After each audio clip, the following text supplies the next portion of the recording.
if everybody could please stand and join in the Pledge of Allegiance.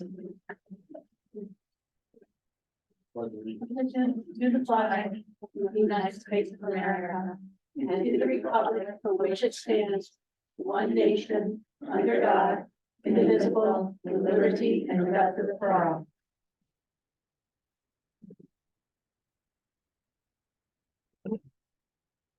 Okay, first item on the agenda is the construction project update. All right, hi, good evening, members of the board.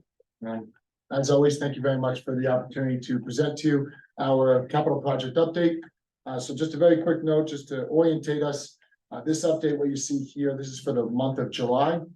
So just want to get that up there very quick. So we'll start as we do with our 6 photos there. So the first one here is a drone perspective of the turf field. This was actually taken by Whitney Point's SRO officer. So that was really cool that he was able to capture some of these for us.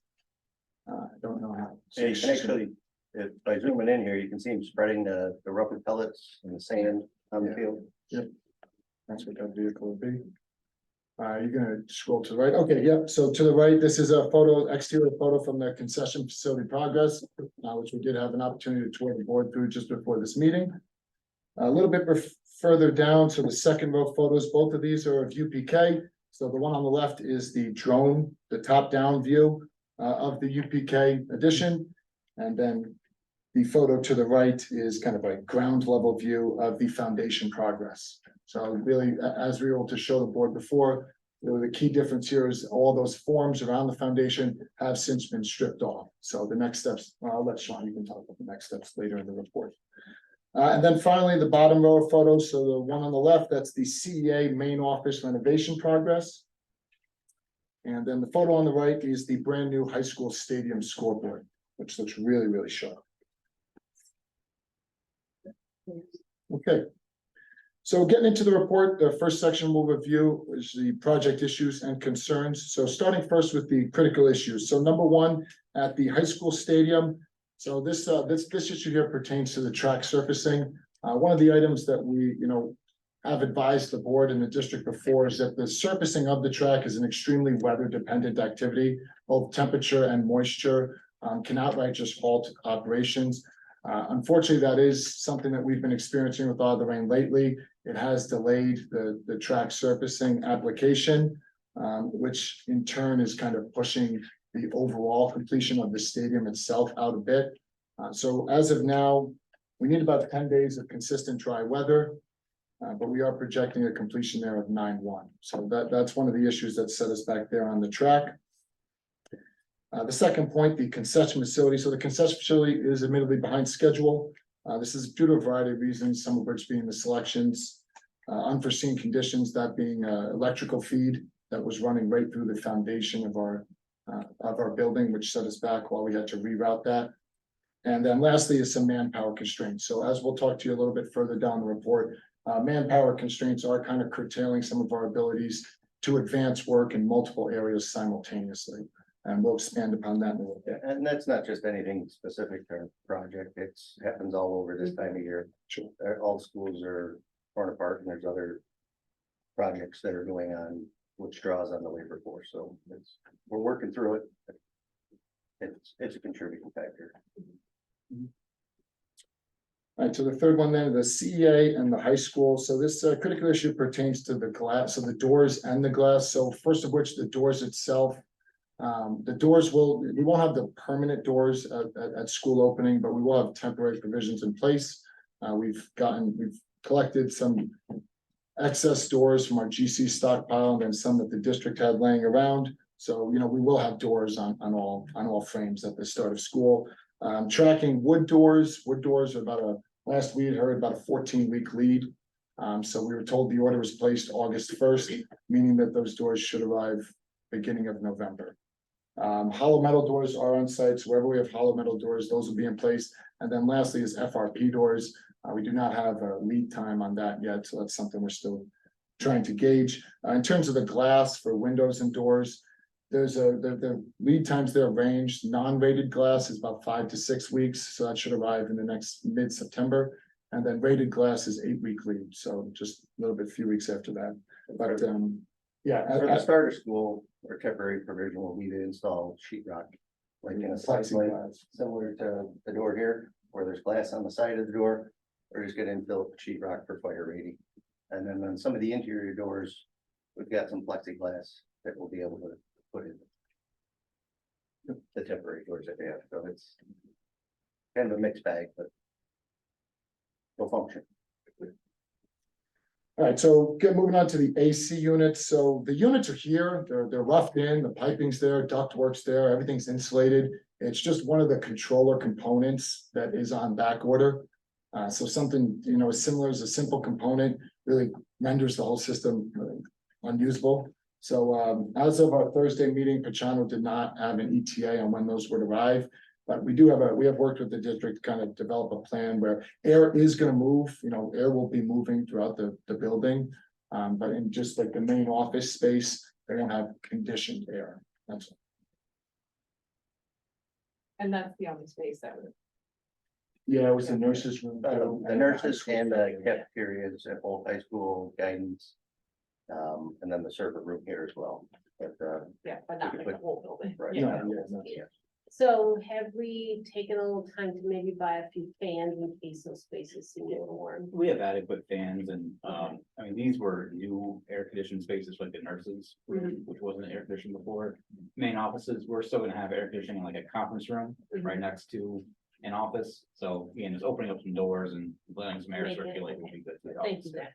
and it's not completely lost that we're planning on not having it for the opening school, but if fortune should turn our way, we could get those components and install them relatively quickly, so it's hopefully a short-term problem, not a, So should they show up, it's a quick thing to. Yes. all the hard work is It's already really done. been done. Yep. So then continuing on the high school main office, so this kind of really pertains to the countertops. So we had some of the countertops, the products were discontinued, others of which just had a little bit of a longer lead time associated with them. For the products that were discontinued, the design team did make a new selection. And so we're waiting to hear back to see what the lead time on those are. For the ones that do have a lead time, they're gonna arrive mid-September. So the thought was just wait it out. In place for opening, we'll have temporary countertops there, pretty much plywood with a melamine, a film on top, if you will. So, it'll look nice. It'll be completely functional. But we know that the high school main office, there's a counter that goes in front of the new transaction window. We will not have that. That's gonna come mid to late September. So we're thinking November, or 1st of October, it should be in and installed. And then over at CEA, we did select a different material and we're hoping that's readily available, but this is information that changes daily, so don't have a delivery date on that yet, but if we don't, we'll have plywood and a safe surface on it. Sorry, so I did have a question. I was gonna wait, but I guess if people, about the doors, with the, I know you said about fire ratings, but what about security for locking doors and Yeah. shutting? And I know. We have all the new hardware. So that's all gonna work with all the makeshift doors. Correct. It'll Yeah, still work and yeah. but they just won't be the doors, but they'll work. It way won't be they're the right supposed to. color. Okay. Or right finish, Yeah, okay. those type of things. Basically, we're trying to do universal That was- boards for all the doors, so we'll have Okay. the ability to swap out a board anywhere, make sure it works with everyone. That's a good question. All right, and then last end of the critical issues is the workforce availability. So we've highlighted specific trades that we are struggling with, being flooring, carpenters, painters, and the tile mechanics. But to Sean's point, it is an industry-wide struggle that we're dealing with. We have made the contractors, we have notified them that the crews they have on site are not sufficient to address the workload.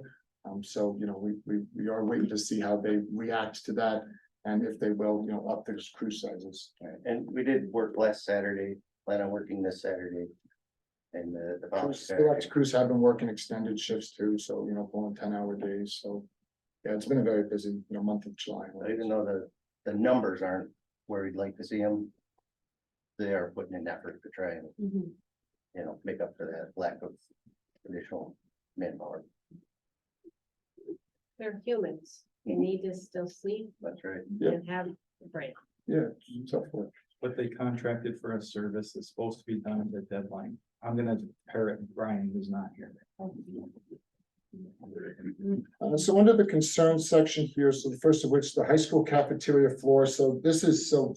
Originally, we're gonna propose like a tile floor there. Since then, we decided to go in a different direction. We're gonna do an epoxy floor in there. So we do actually, we're confident this will be, ready for school. So that concern is really kind of no longer there. We've addressed that concern. In terms of the CEA interior, so the focus is just on completion of those corridors, classrooms, and main office space. I think the board had an opportunity to walk through and see that, we have made some substantial progress. For example, the classroom lights, the final classrooms were finished today. The corridor ceilings have made substantial progress, and that was due large part to what Sean mentioned. We had a huge crew, about 8 carpenters here on Saturday, and they were able to advance a considerable amount of work. So that was good, because then it allows the electrician to drop their lights, and it's a kind of a cascading effect. For the high school interior, so the vestibule completion, so this new vestibule here receives like all new wall tile. So the concern is really just the lead time on the tile. We've been told that it is readily available. It comes either out of Maryland or Texas. So both of those should put it here next week. But then to that point, it's about having the tile mechanics to actually do the installation. So that's something that we are tracking. TRA, so the concern, the completion of the new stairwell flooring, that is progressing well. So we do absolutely foresee it completing by the start of school. We're struggling with getting enough painters on site, but they had a larger crew here on Saturday and were able to get a lot of work done at these buildings, and now they're starting to trickle over there, which is good, but it'll run up to the start of school, And the railings where we removed the lead paint, and now we're putting new rubber stair treads on as well. And then just rounding out the concerns here, so CEA pool, the concern is just achieving that dry-in by the November date. Right now, our foundations are tracking a bit behind, and we've been notified that the steel is not yet in fabrication. Some of those spans are quite large, which can have long lead times associated with them. So that was a little concerning to hear, but we have, we've requested more information in terms of where we are in the mill's fabrication schedule and what the lead times on those really big spans are. So that's just a concern we're monitoring. And for the CEA main office, the discontinued countertop, we kind of just hit on that. So not really a concern. Just not going to read the numbers. We're averaging between 50 and 60 people on site a day working. That fluctuates depending on different crews coming in and out. So that's good. But we'd always like to see some more. We did have 2 incidents today. They're relatively minor. Nobody lost time. Nobody was taken to the hospital or anything. Just minor incidents that were recorded. Just to touch on schedule for a second here. We talked about the high school stadium. Our contractual date was 8/25. We're probably a week behind 9/1, and mostly contributed to the weather.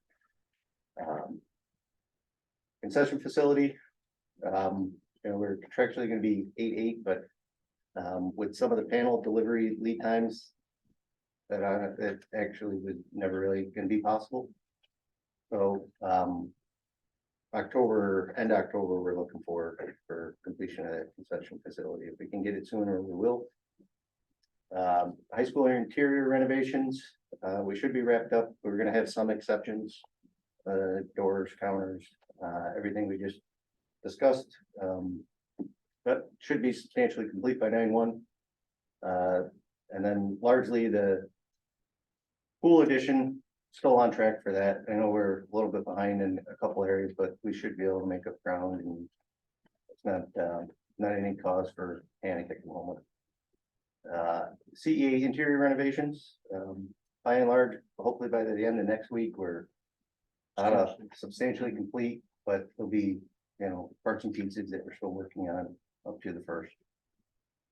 And then the UPK edition, still looking for August of next year, and then TRA renovations August of next year as well. And then the bus garage site work, a lot of that's going to be complete this summer. We're going to pave that access road and parking lots up to the binder course, and then leave that and come back next year about this time and do the final pavement, which is good. So in terms of the project budget, nothing really much has changed here since the last board update, so we'll skip down then to the change management section. So in terms of change management, so to date, we have issued 60 PCOs. For members who might be new, PCO stands for potential change order. So that's just something where either we've been presented a unforeseen condition, or maybe it's a change in the documents somehow, or an owner requested item. So we'll put out a PCO to the contractors to price it up. We'll review the pricing. If it's fair and reasonable, then we advance it along into, what would be the approved column here. But so far I've issued 60 PCOs to date. You can see the breakdown, how they break down by contractor, with our GC having the lion's share of them. In terms of the pending and approved change order amounts, so pending about 252,000 of potential exposure, and to date, just short of 66,000 that has been approved to date. One thing I want to key in on though is the unencumbered contingency. So 86% remaining unencumbered contingency coming out of our first summer. I mean, we're in really strong It's phenomenal. financial shape. Yeah, and that will pay dividends later on in the project because it'll give us the financial flexibility to, make decisions and, maybe look at other areas of work we can do. So that's something that we are proud of. We've been really maintaining that budget, and yeah, that is really good, especially because you do all the demo, and that's usually when so many of your change orders are incurred is during demo. You're opening up walls that you haven't opened up in 30 years, right? Mhm. All right, so we'll be at the bottom section. Yep, so contractor payments to date. So you can see, the numbers there to date, and in terms of where we are paid out, in terms of their overall contract value.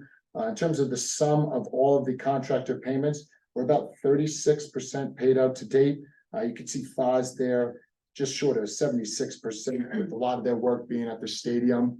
They're a lot way through their work. So that's where we are with contractor payments.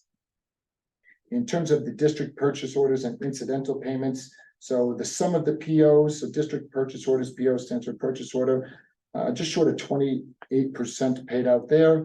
Our testing budget, so this is special inspection, so when they come test, well, we have a section for it, but they come do compaction testing, concrete testing, they test the asphalt, they, check the steel, the rebar. It's a lot of different types of inspections. So about 50% paid out there. And then the incidental payments, which would be soft costs, were 62% paid out. So total project payments, just short of 38% total project payments. I should mention, if there are any questions, please do speak up and jump in. Real quick, any work that's outstanding still that will have to be done after school starts? I'm assuming that will be done after school hours. Is that a safe assumption, or does it depend on what work is being done? Yeah, so like swapping out the doors, we'll have to do that second shift. Okay. Replacing countertops, we'll have to do that second shift. When we get the AC component for the new units, if it's not before school, we'll have to get a So second shift. largely interior work where we're in shared spaces Yep. with the faculty and students, that'll be second shift work. Okay, We will have some areas that'll go on during the day, such as like UPK, pool edition, that work will go on. where during the nobody's day. actually in that location. Right, Yeah, right. okay, makes sense. So Sean, we're gonna just breeze over Q. Yeah, QA, QC reports, we haven't had any, non-conformances that haven't been corrected to date, which is good. I've had a couple pop up here and there. A ways back, we had trouble getting the right, filtration on the turf field. They recorrected that, which is good. So now the field drains really good. We've had a couple really heavy rains and it hasn't puddled up or seeing the rubber beads go all to one area, that's good. So, just a summary of, those inspections and, deficiencies. That get corrected through there. Upcoming material deliveries, we did get the lighting. Finishes, flooring, ceilings are here, flooring, some of that's here, some of that is coming, like the epoxy. Wall tile, Robert mentioned earlier, that's supposed to be here next week. And then casework is supposed to be here next week as well. Looking for steel deliveries for CEA and UPK. The CEA new boiler, that is gonna come in the end of September. And that is something that we will need to schedule and do a shutdown. over the weekend to take the old one out and put the new one in. Doesn't mean we're gonna be without heat, because there's the existing boiler, there's 2 boilers in there replacing the older one. The one will remain active and we will be able to produce it. Just, we need that second one for those really cold days in January and February. Plan is to get that installed.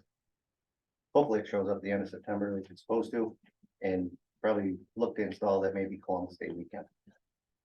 But, so just wanted to point that out.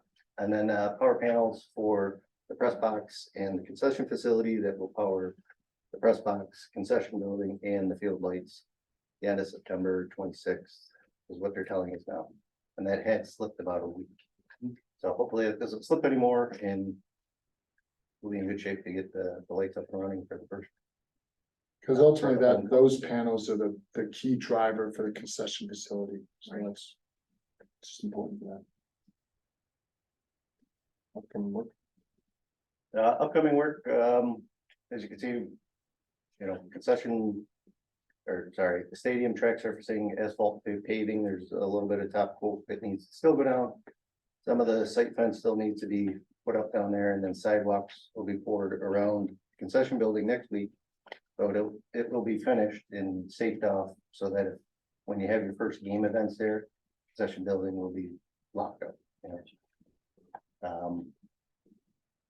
Roofs and gutters, interior framing and sidewalks, talked about concession building, the CEA pool formed in footers and foundations. We popped our head on our walk through there, and so that's what they're working on now. UPK foundations, damp proofing, footing drains and backfill, and then CEA continuing the interior renovations. The big push is really to get out of the classrooms, the corridors, and the main office, so that you can open up school, which don't see any major issues with, just we're gonna have some inconveniences. And then the asphalt paving over at the bus garage, ongoing this Yeah. week. And Yep. So to wrap out our update, so the engineering summary, so to start, the RFIs, request for informations, again, just a reminder, this is where the contractors can ask their formal questions to the design team, and the responses do become part of the documents, the official contract documents, if you will. So to date, we're actually at 110 RFIs, but the design team's been doing a really good job at getting on top of responses. So you can see that, as they're producing the update, we only had 4 of them open out of 105, so 96% close to date. And it is important to get the contractors that information in a timely manner, so they can make the adjustments in the field that they need. In terms of submittals, so sum total, it's about 1,200 submittals. So if you wonder what I spent my all day doing, it's this process. But we're doing pretty well. Admittedly, I would like to see us a bit higher than 75% closed. And that's something that we are really after the contractors to get their submittals in, because there are lead times associated with items. I mean, there is a whole process to it. And so, the submittals cannot be overstated how important they are. So that's really the metrics on the submittals end. It is good to see a little bit of the closeout submitted, and since FOS is getting close to that part of the stadium, we should see that closeout submittal number, or at least the unsubmitted closeout submittal, come down as of the next update. And then special inspections to date. So this is a combination of everything that ATL, Atlantic Testing Laboratories, that's our special inspections, as well as our landscape architect, Pell Osborne. They do SWIP inspections, which is something that the DEC mandates. So we've had 127 inspections to date, probably a few more given that we've had the asphalt this week. And then to Sean's point, as he mentioned earlier, 0 open, NCDD stands for non-conformity, deficiency, and deviation, I think is the last D. And the one that we did have was the drainage at the field, which has since been rectified. So that kind of brings us to the end of our report. Are there any questions? Quick question, after the project is complete, I don't know if we have like a project sign off, substantial completion, I'm sure you have a process for that. Yep. What are the warranties that we have for all the work that's been done? And is that outlined in the contract? So there's a standard 1-year workmanship warranty to the contract. Only 1 year Well, forever? no, they're different components. Yeah, help me understand what that looks like. Like a boiler might have a 5-year or Okay. 10-year warranty. Don't quote me on that. but Right. It may have an extended. Like the warranty. field out there that we just spent a small fortune on. Right, I believe that has an 8 or a 12-year warranty on So it. there's a breakout of what Right. warranty for various Right. items on the project. Yeah, Okay, typically, new roofs will be 30-year. But general carpet, drywall, paint, 1 year. yeah, that makes sense. I was just, Typically, when the construction manager like moves on from the project, they give the district like a nice resource of all the materials of the product specs, and all the warranty information. okay, so That's you typically do, how Do an 11-month walkthrough. And you do get 11-month that. walkthrough. okay, Yeah, and I Yeah. keep that in Jet Ad. excellent. Yeah, all the operations manuals, owner training. Right. We'll coordinate that, the contractors to train the district staff, and. How to maintain, obviously, we've Yeah. had turf before, so proper maintenance of that, right? Yes. Okay, excellent. Exactly. Go back in return. Don't plow it, do not plow. Do not follow Do that. not plow it and don't vacuum it. I just want to clarify my comment. I'm sorry, that didn't come across as nicely as I intended it to. I appreciate you making them get there and do more hours. I'm just frustrated because I know the contractors, the ones who are offering to do everything, they're not the ones doing the work. My brother is a tradesman. He's not on any of these. But they offer the world and then they start robbing Peter to pay Paul and they know, and they just start juggling people around. So I appreciate anything you can do to get more Peters here from Paul Right. to do what we need to have done so that we meet our deadline. So it didn't come across as nicely as I wanted it to, but that's the gist of what I was trying to say. So thank you for pushing that. I just hope that, By and large, we do have a lot of good contractors here on site. You well, do, they're good. I just know how they operate. Yeah. And that's the way the business is done. You Yeah, have to do it that way, but I think overall, considering your contractual obligations, you guys have done a phenomenal job, did an excellent job selecting the subcontractors for this project, and I can't say enough about how well you guys have done overall. I'm impressed. We can't take credit for selecting subcontractors. Yeah, but, Yeah, no, yeah, no. Basically a little bit involved. we don't even really choose the real contractors. And I do want to keep thanking you for using as many of our locals that you can do. I appreciate that very much.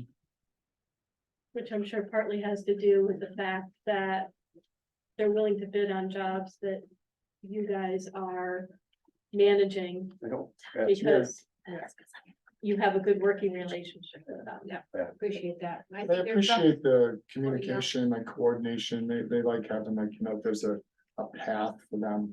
Yeah, they appreciate that. Yeah. Yeah. It's just a free for all, man. So what do I do?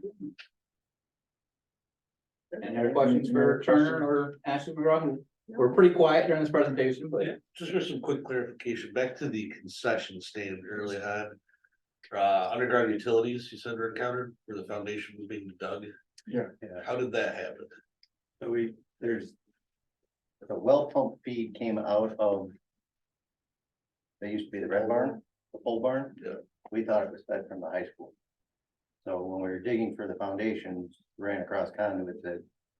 We thought weren't there essentially, so that was kind of the unforeseen But, condition. So would Dig Safe New York should have found that or? Well, a they contractor were marked for- out, and they knew they were there, but they still hit them. And when they did hit them by mistake, it slowed us down because then we had to reroute it around so that we could continue with the excavation. And it was supplying a large freezer in that pole barn that houses a lot of the district's food. So it wasn't as easy as just killing the power, ripping Right, it out right, and just keep going. We had to maintain that freezer too. So it was electric and it wasn't where it was supposed to be then. Or where it was- Yeah, it's still- It wasn't indicated. Correct. Because I'm assuming somebody came in and marked before you broke Right, dirt. So there was an error, I mean.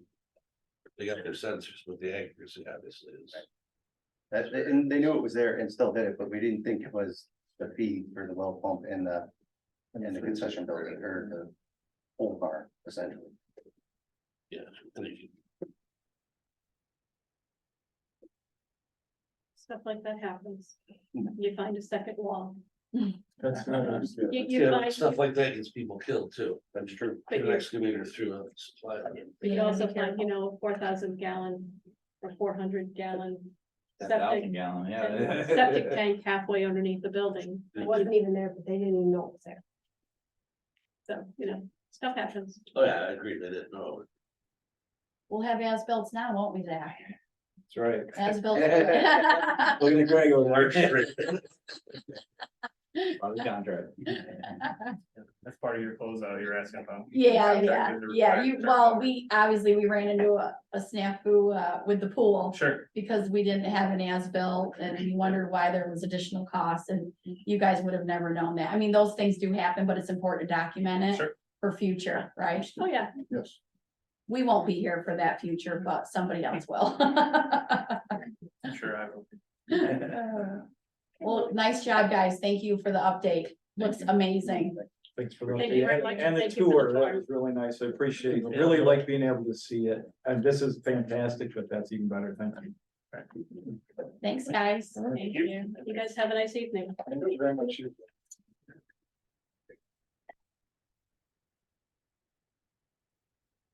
Okay, that brings us to the BOCES food service presentation.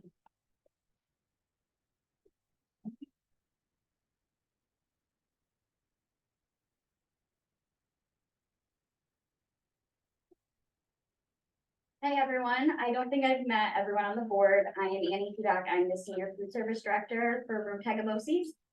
I'm Patrick Walsh. I'm the director for the district. Bill Bar, food service supervisor. So tonight we're just going to give a little bit of overview of food service, what new things we have coming this school year, and any challenges that we have coming up. So right now, we have been approved for community eligibility provision starting this fall. So all students in all 3 buildings are enabled to receive free breakfast and lunch, free of cost. So that's something very exciting. We were, applying for it, hoping we were going to get it, that we would meet the threshold, and we were able to do that this year. So that's something brand new that our students will have starting this fall. It's going to eliminate student stigma at the register. There's no more negative balances. No one's going to know who's free, who's reduced, if anyone's paying money or not, because no one's going to be taking in any cash. We no longer are going to need free and reduced applications. Instead, we are handing out income forms. It's an option for families to fill them out. It's not mandatory. It will give districts the opportunity to continue to apply for grants and have different funding, but it's not mandatory to get that free breakfast or lunch for students. And like I said, this is very exciting for us. Throughout Broome County, we have about 12 districts that are now going to be CEP, you guys being one of them. It's very exciting that we'd be able to offer this to your guys' district. So with BOCES and the component districts, local partnerships are huge for us. It's kind of how we are able to offer so much programming. Broome County Food Council, we work very closely with the Broome County Health Department, CHOW, different broadcasting. We're on the radio, we're on the news. Our farm to school coordinator is actually through a grant through the Rural Health Network. We work with Cornell Cooperative Extension as well with Ag in the Classroom. They also do taste tests with us. We bring them in as much as we can. The Broome County Food Bank also does the Pack program. We help with packing those on the weekend so students have access to meals that they may not have with their families, and making sure that they have dry goods, canned goods, things that they can consume that may not be fresh, but they have access to. Molina Healthcare is a very close partner of us, and as well as News Channel 34. So additional funding for the food service department, the 30% incentive was submitted. So that was actually submitted Friday. So we're very excited to see if we qualify. The application looks very promising. So we should be getting 19 extra cents per lunch meal for every single student that eats with us this fall. Supply chain assistance funding was about $47,000 this year. We also applied for the local food for schools grant and were awarded $15,000. So current expansions, currently we are doing our eTrition is our point of sale system. So that is now cloud-based, which is amazing. No more servers, no more having to back up every night. It's all readily available to us. We have Easy School Pay, which is available to parents. They can add funds now this year, not having to pay for breakfast or lunch, but they can add a la carte funds if they want their child to have a snack. We do offer a refrigerated food truck, which comes to Whitney Point on a weekly basis with all of our New York products for New York Thursdays and any New York product that we get during the week that we're gonna utilize on our menus.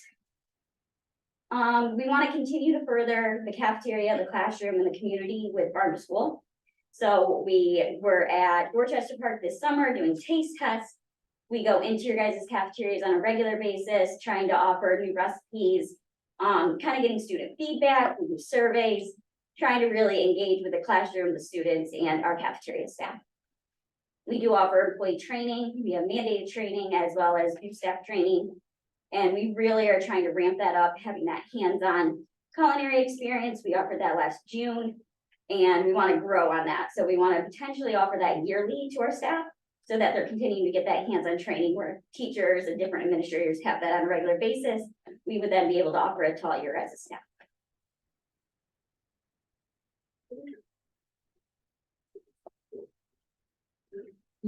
So again, food service team, so we've developed a new catering menu that we're putting out to all of our component districts this year. For things that are available within the districts, so, it'll include, breakfast items. Such as scones, cinnamon rolls, fruit turnovers, fresh fruit, breakfast pizzas. And then for lunches, we're gonna have wraps, sandwiches, specialty pizzas, subs, and several types of different side options available, so. If you have in-house caterers and things like that, we'll be able to provide that, based upon the things that we know we can produce without a problem. One of the, I don't know if anybody's been to the All Boards dinner or to the Distinguished Grad dinner at a different building, but we're able to do things as well as high-end restaurants for the most part, with filet mignon options and prime rib. Again, it's not something we do every day, but it's something that we can do and we are capable of. Jill's very capable. We have a team, so we all work together to make sure that we get to where we have a very viable food service program. So when I talk about the I current, can do the menu. Yep. For the high school, we're gonna offer a hot alternative along with the regular menu, which is, the hot menu item, assorted wraps and subs, the Crustable meal, a feature salad, and a yogurt parfait. So on Mondays, we're gonna offer pizza rolls, and Tuesdays, like the chicken bacon ranch pizza, Wednesday, chicken tenders, Thursday, bacon pizza, and Fridays, buffalo chicken pizza. And then at TRA, they have their normal hot menu, assorted wraps and subs, a Crustable meal, weekly feature salad, and yogurt parfaits. And eventually I would like to start them doing a hot alternative too, to get more kids to buy. CA, they have their hot menu item, the daily sandwich, a Crustable meal, the salad, and yogurt meal, which I think is good for little kids. That's like, what, 5-6 choices? so. With menu and recipe development, we look at what's going on as far as industry trends, what's available to us, and where people's foodie taste is taking them. So the issue is, we try to be responsive to what's going on in the industry and in restaurants and in gastro pubs and eateries. One of our constraints would be industry doesn't necessarily make it, or we have to decide what we're having in the 24-25 school year in 6 months. So we have to do that decision-making in February for our USDA foods for commodity to processing and direct diversion brown boxes. We decide what happens in February of what the kids are going to be eating the following school year. So it's hard to be reactive, but we go out and we go to, food shows. We go to conferences, we look and see what the industry has and what they're offering, what the latest things are, and we bring them together with our team and we taste them and we do taste testing. We try it with the kids to make sure that it's acceptable to their palates. We do cuttings, side-by-side comparisons to see what's the best product that we can get the kids. Again, to develop recipes, it takes quite a bit of time from conception to actually menuing, because we have to make that recipe over and over and over again with a group of people to make sure that we get it right, it tastes good, it's acceptable, the portion sizes are right, it meets all the dietary restrictions. So we have new recipes coming for the 23-24 school year. We are sourcing some New York meatballs from one of our purveyors. We have pasta, the New York grape juice, so we're trying to get our New York Thursdays as big as possible, because that works to our 30% incentive for our lunch. Our Jill's team, she works on the recipe group, they developed several new specialty pizza recipes.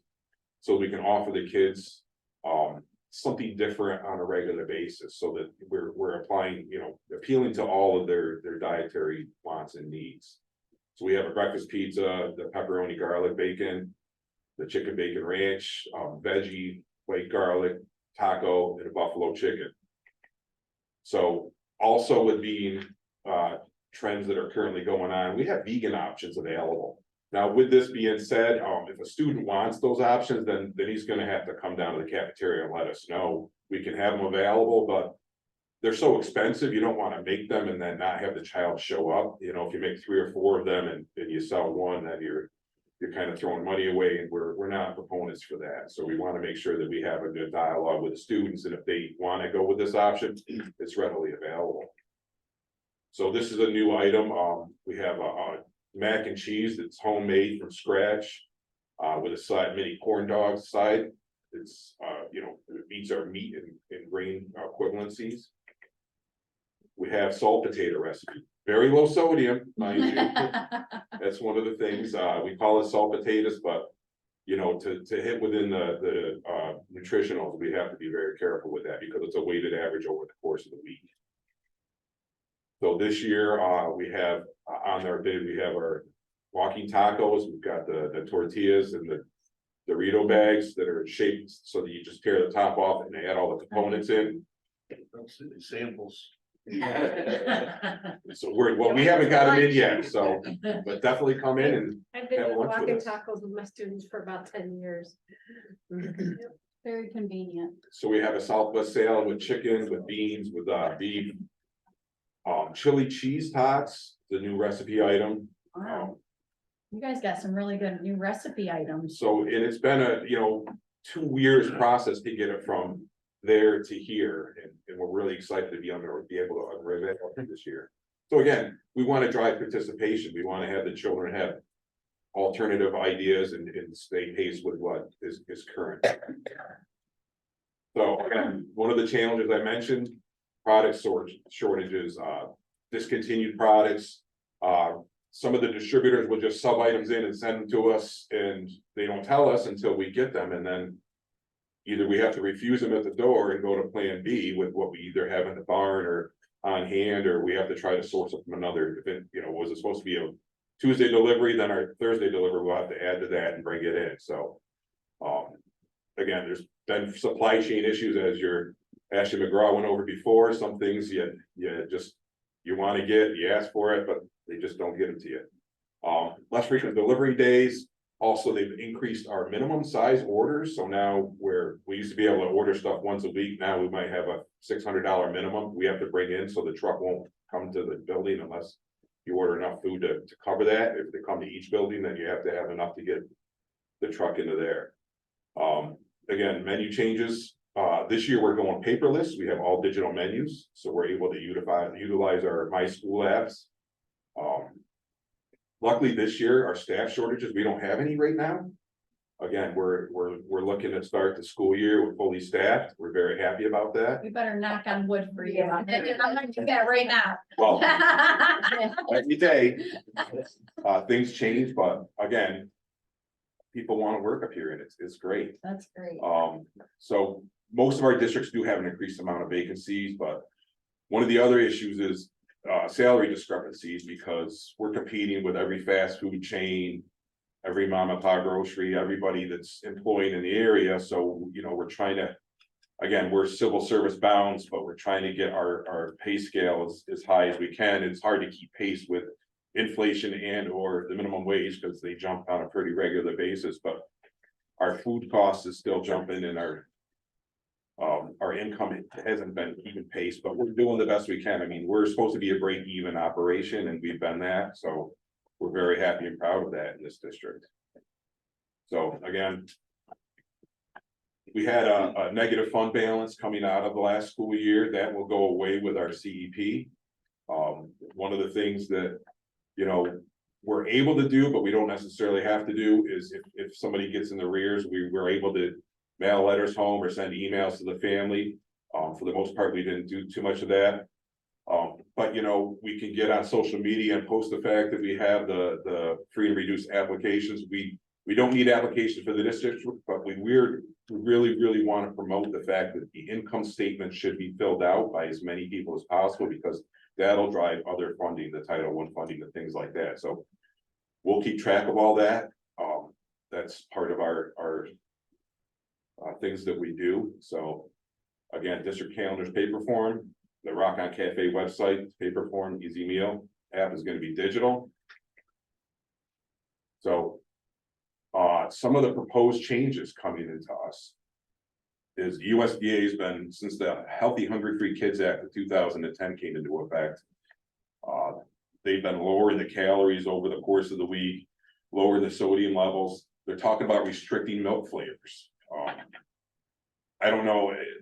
One of the main drivers for me buying lunch when I was a kid was I was able to get chocolate milk. So they're talking about getting rid of that. And the chocolate milk that we have now is currently fat free.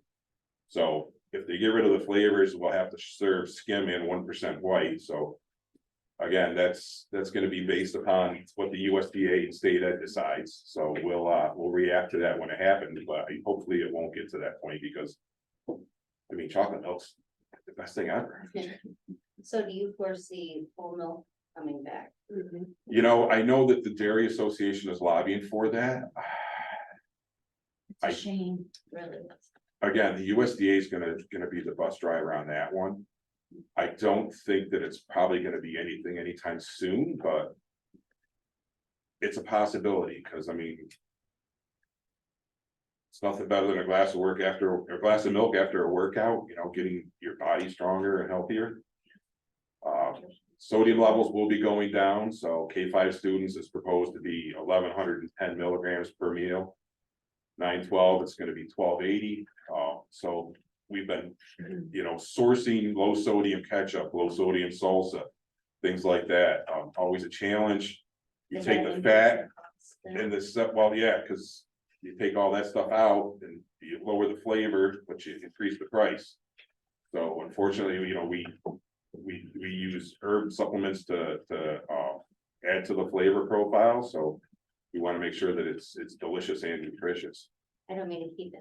No, not at all. But I see that they obviously have a mark they want for the sodium, but what about for sugar? Sugar is, I think, much more of a concern than sodium for these children. That's my personal opinion. Well, they have the smart snacks in place, so I mean, nothing we serve can be over, is it 110 calories Yeah, right there. per item? Right, calories, but what about sugar content? So Because there's a it lot. of depends on if things it's that are naturally diabetes. occurring sugar. I mean, you're Right. talking about an apple that No, has, not fruit. It would but be, juice has, you know, yeah, a lot of carbs in it. But you know, we're required to offer it, and it's a fruit component that is cost effective.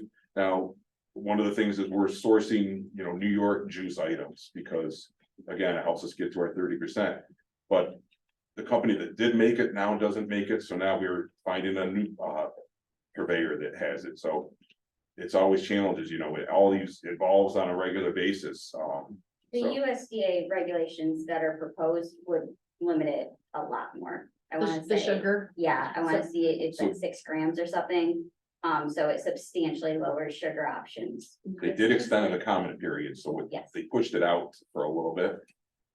But they're talking It about, seems like when I was here subbing and I saw what the little children were eating for especially breakfast items.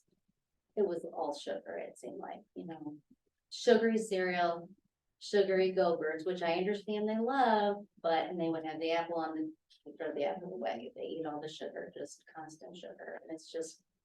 I don't know, maybe that's changed since I've been here, so I don't wanna, you know. So all of our products are not, they're gonna be similar to what you have at like the grocery store, but they're gonna be less sugar. So if you like compared them apples, they would be substantially lower. But that's something that USDA is, you know, definitely trying to fix. yeah, most of our cereals are a third of the sugar of off the counter cereals, so. The yogurts, they're talking about lowering the amount as well this year, well, for the upcoming years. So, but it's, again, industry doesn't make those products yet at this point in time, so Right. you run into the problem of where we're required to make them take a fruit for breakfast and for lunch, fruit or vegetable, and if we can't make them eat it, No, we right, just no. make them take it, and you know, it's the you can have something that's very healthy, but if the children don't eat it, they throw it away, it doesn't help anything, you know, you make healthy garbage cans, and that's not what we're about. We do have that cart, Joanne, though. If kids take something, they decide they don't want it, are they putting it on there, hopefully? Like the Share shared table. basket, share table. Yeah, there's like I don't know. Yeah.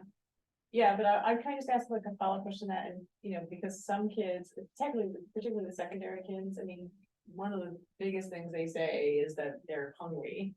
And that the school lunch isn't enough food, especially for athletes and, Yes. and so you're saying they're gonna lower the calorie allowance even further? They're talking about it, the calorie allowance over the course of the week. But they haven't, you know, again, it's comment period and they've extended that out another year. So as per the original plan that was supposed to be implemented, they've stayed it for several years now. So I don't know where they're gonna end up, but we're still gonna, you know, as our New York State School Nutrition and our National School Nutrition Association lobbies, you know, we asked that they not do anything, they not change anything, and when we go to the Albany, we do the same thing with our local representatives, that they not make any substantial changes at this point in time. Yeah, I we follow- try very hard to dance and waste food and do all kinds Yeah. of things like that to make sure that it's. Yeah, because they say our kids that are- now, definitely. I see that in CEA, they Yeah. say the milk, they do all Yeah. that stuff, yeah. Can I follow up on one thing? I'm sorry. Sure. to keep interrupting you. But it kind of goes along with the calorie question. What are the proportion sizes? How do they compare among elementary, middle, and high school? I mean, Our elementary ones are the smallest, and then they gradually go up, but what is the size? Like my boys, 16 and 17, I mean, there is no way what's given at lunch could fill them up. I mean, that's, Right. so. and to we- think that calories would be. So we start with a half cup portion of a vegetable, they can go up to a full cup. Same thing with a fruit, so any portion of fruit that they get, they can go up to a cup, which means they can take 2 of every fruit or vegetable. Juice, they only are allowed 1, it's just like a state Yeah. regulation. Everything else, we're The building entree. the total tray, so we're trying to keep knowing where our condiments are with sodium and calories. So we kind of build a whole tray to see where we can actually land. But we also have a minimum, so for like meat and meat alternatives, they have to have 2 component. So we have to meet that minimum. So if they had chicken nuggets, say, for That a high would be the school, meat how component. many would that be? So that would 6. 6, Six, where right. elementary, For a 16-year-old boy, that's.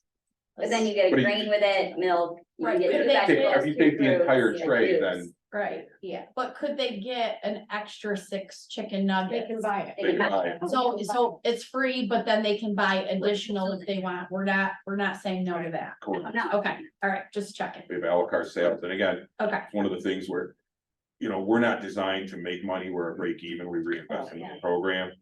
But if, you know, if we sell ice cream, that's one of the areas where we're able to, you know, and again, it's not gonna be more than 110 calories, it's gonna be a Smart Snack approved ice cream unit. sure. And I know not every kid can afford it, you know, right out of the gate, but without having to pay for breakfast and lunch, maybe they would be a little more able to participate, but that's one of the avenues we have to ensure that we end up in the black at the end of the school year. So just to kind of go back to what Joanne said, because we talked collectively about this, we are finding that the kids are still hungry. So we don't really have a proposed solution for that. When we have these kids that are very active in sports and they're hungry at 2 o'clock before they even go, you know, to either training, if they're doing wrestling and working out, or if they're going to practice. So, We do have an after school snack program, right, and the snack though is very tiny, I understand. and it's a 1 grain Yeah, milk or 1 grain with a 6-ounce juice option generally, or fruit with a milk or. And it's something that we're required to, again, state regulations, USDA regulations that we have to have as components. Yes. So there are some school districts, not in our BOCES, that are actually providing food, real meals for athletes that have to stay and students that are staying after the school. Have we looked at those? So there's school dinner districts? programs. that's a dinner. One of the issue you would, supper program, I know Your Green. staffing is, just you'd be next door outside to your us. contract day, you know, who's gonna supply, who's gonna be there, you'd have to rewrite your contracts for your staffing is one of the big things. And how we would administer that. Okay, so, we as a board could maybe look at some of those districts and see what they're doing and see if it's something that we want to look at. Absolutely. But that wouldn't fall under the free meal. Right, No. Right. No, okay. that would be So outside. it's an extra. Yeah. Have maybe any others- Similar to the à la carte. Cash ready to go. Gotcha. type thing. Have any other school districts mentioned to you that they still have kids that are hungry? I mean, I know we appreciate that there's free lunches, but I'm just curious. Not specifically, more or less, it's just promoting that they get everything that we offer. So knowing that they can take 2 different kinds of fruits, they can take the juice, they can take both vegetables. At least they can get a little bit more free. Exactly. If there's Yeah, it's all Right. Cup free included. and an apple and a juice, then you Gotcha. can take all 3 and we're not Okay. gonna say no to you. Gotcha, okay. And then you could have the vegetable, the main component and the All right. grain or whatever. If it's a hamburger, it would be the patty with you know. and That's then better than fries. nothing. Are the students aware that they can take like an extra? We have signage, it'll be out, and again, so, when you point to the Lucky District this year, we're having a state ed review for the summer program we're almost done with. And then we're gonna be reviewed for the National School Lunch Program and Breakfast Program during the school year, so the first review will be probably December, January. Right. And then the second review will probably be in April, so. You know, we'll have everything together for that. We're putting the information together now, so we can send it to them pretty much electronically ahead of time, so that they can go through all the paperwork, and then they'll be in here, be on site. They've already been on site for the summer feeding program once. So they'll come back and they'll watch the full breakfast service, full lunch service. And then anything else, there's an after school snack program going on, and they'll want to make sure that that's administered correctly as well. So I know we have machines sitting that used to be supplying quick meals, snacks for students who maybe came to school late, maybe just don't eat on the schedule that everybody else eats. So we have some 5-star vending machines that are not working correctly at this point in time, and there aren't parts for them anymore because the company that made them is out of business. Yeah, they're substantially older. So is it something we need to But we look do at? breakfast after the bell. Yeah, we still offer So we are somebody- open later. Comes down to the kitchen and requests food, then we can supply them with food. Absolutely. So again, it's a New York State mandate that breakfast after the bell is. Sometimes people available. like to just get it out of machine because Yeah, that was good. They really, I mean, the high school kids in particular really liked that. And we could look at writing a grant again for this year for new machines, because they have updated machines that are. So this was a tumble machine, it's a 5-star vending machine that. A lot of plastic parts that. With kids reaching in and grabbing things, and the doors would open and close automatically, and then they'd start pulling on them, and. It'd break the teeth off in them, so. We get repairs out there constantly, and then the company, I think 4 years in, just was non-existent. So again, parts aren't made for them anymore. So we can move it, getting them moved out of there and getting new machines in. I think it would be good if we could look at that as a district, Absolutely. because I really think the students need to have a little more freedom, especially at the high school level, especially as they're getting ready to go to college, and they would have a little bit more freedom like that, or even out in the world. So it would be really nice. I mean, who went to school here besides me? I did. Tiana. I've been here my whole life. Okay, so I remember the Apple machine. It was that's what my I was just gonna favorite say. thing. I loved it. I went to it every single day. In the middle school was I the remember best that. It was thing in awesome. the world. It was And fun. Justin, I mean, I know you guys give apples, but these were big apples, a and vendor they were came and- so good. They were beautiful. Yeah. You know, you get to have a special prize, but And they the were teacher cold. giving you a coin and you get to get an apple. They're what, 10 And, cents? oh, They were 10 cents and they were cold. Yeah. You guys, they were nice and cold. Every day I got one because I Red could or afford it. golden, and it was Mhm. so beautiful, so. Yeah, I really like that. Yeah, you know, I've been to Holland, and in Holland, they don't have food service. Everybody brings packed lunches. Yeah. But they do have vending machines with healthy snacks, that's it. We do have healthy snacks and Yeah, so, yeah, can so, make sure that I mean, one of their healthy snacks is a bag of green beans raw. That's what you see in Holland, but I'm just saying, I would like to see us try to do this for our And students. so one of the questions that was raised the last time we talked about this was, that in this, you know, and we have a neighboring district that's a different post. And at that district, they can have salad bars and, you know, I think they have a pizza bar and pizza things bar. like that. And so is it a BOCES decision or is there any It's not, it's latitude? It's the facility, so if you go into your kitchen and you look at what we'd be able to provide through there, I mean, there's no real place to put a salad bar. I mean, I know we got away from them obviously during the COVID years, which, but it wasn't a contact issue, it was, you know, airborne, but, we're fine with, you know, maybe looking at bringing something like that in, but, you know, it'd be a matter of staffing and somebody out there to tend to take care of it if it wasn't in the serving area. Then it would be out in the cafeteria, but would, you know, would have to have refrigeration and, you know, we'd have to have somebody out there manning it to make sure it was correctly there, and also that the sales of the item was, being recorded. Can you do commissary packaging? We do not, Do that, no, we do not, so we couldn't order 20 prepackaged salads, no, we make salads on a daily basis, we have entree salads that we put together but in a in a clamshell, grab yeah. to go, so we could order, hey, we need 20 this week.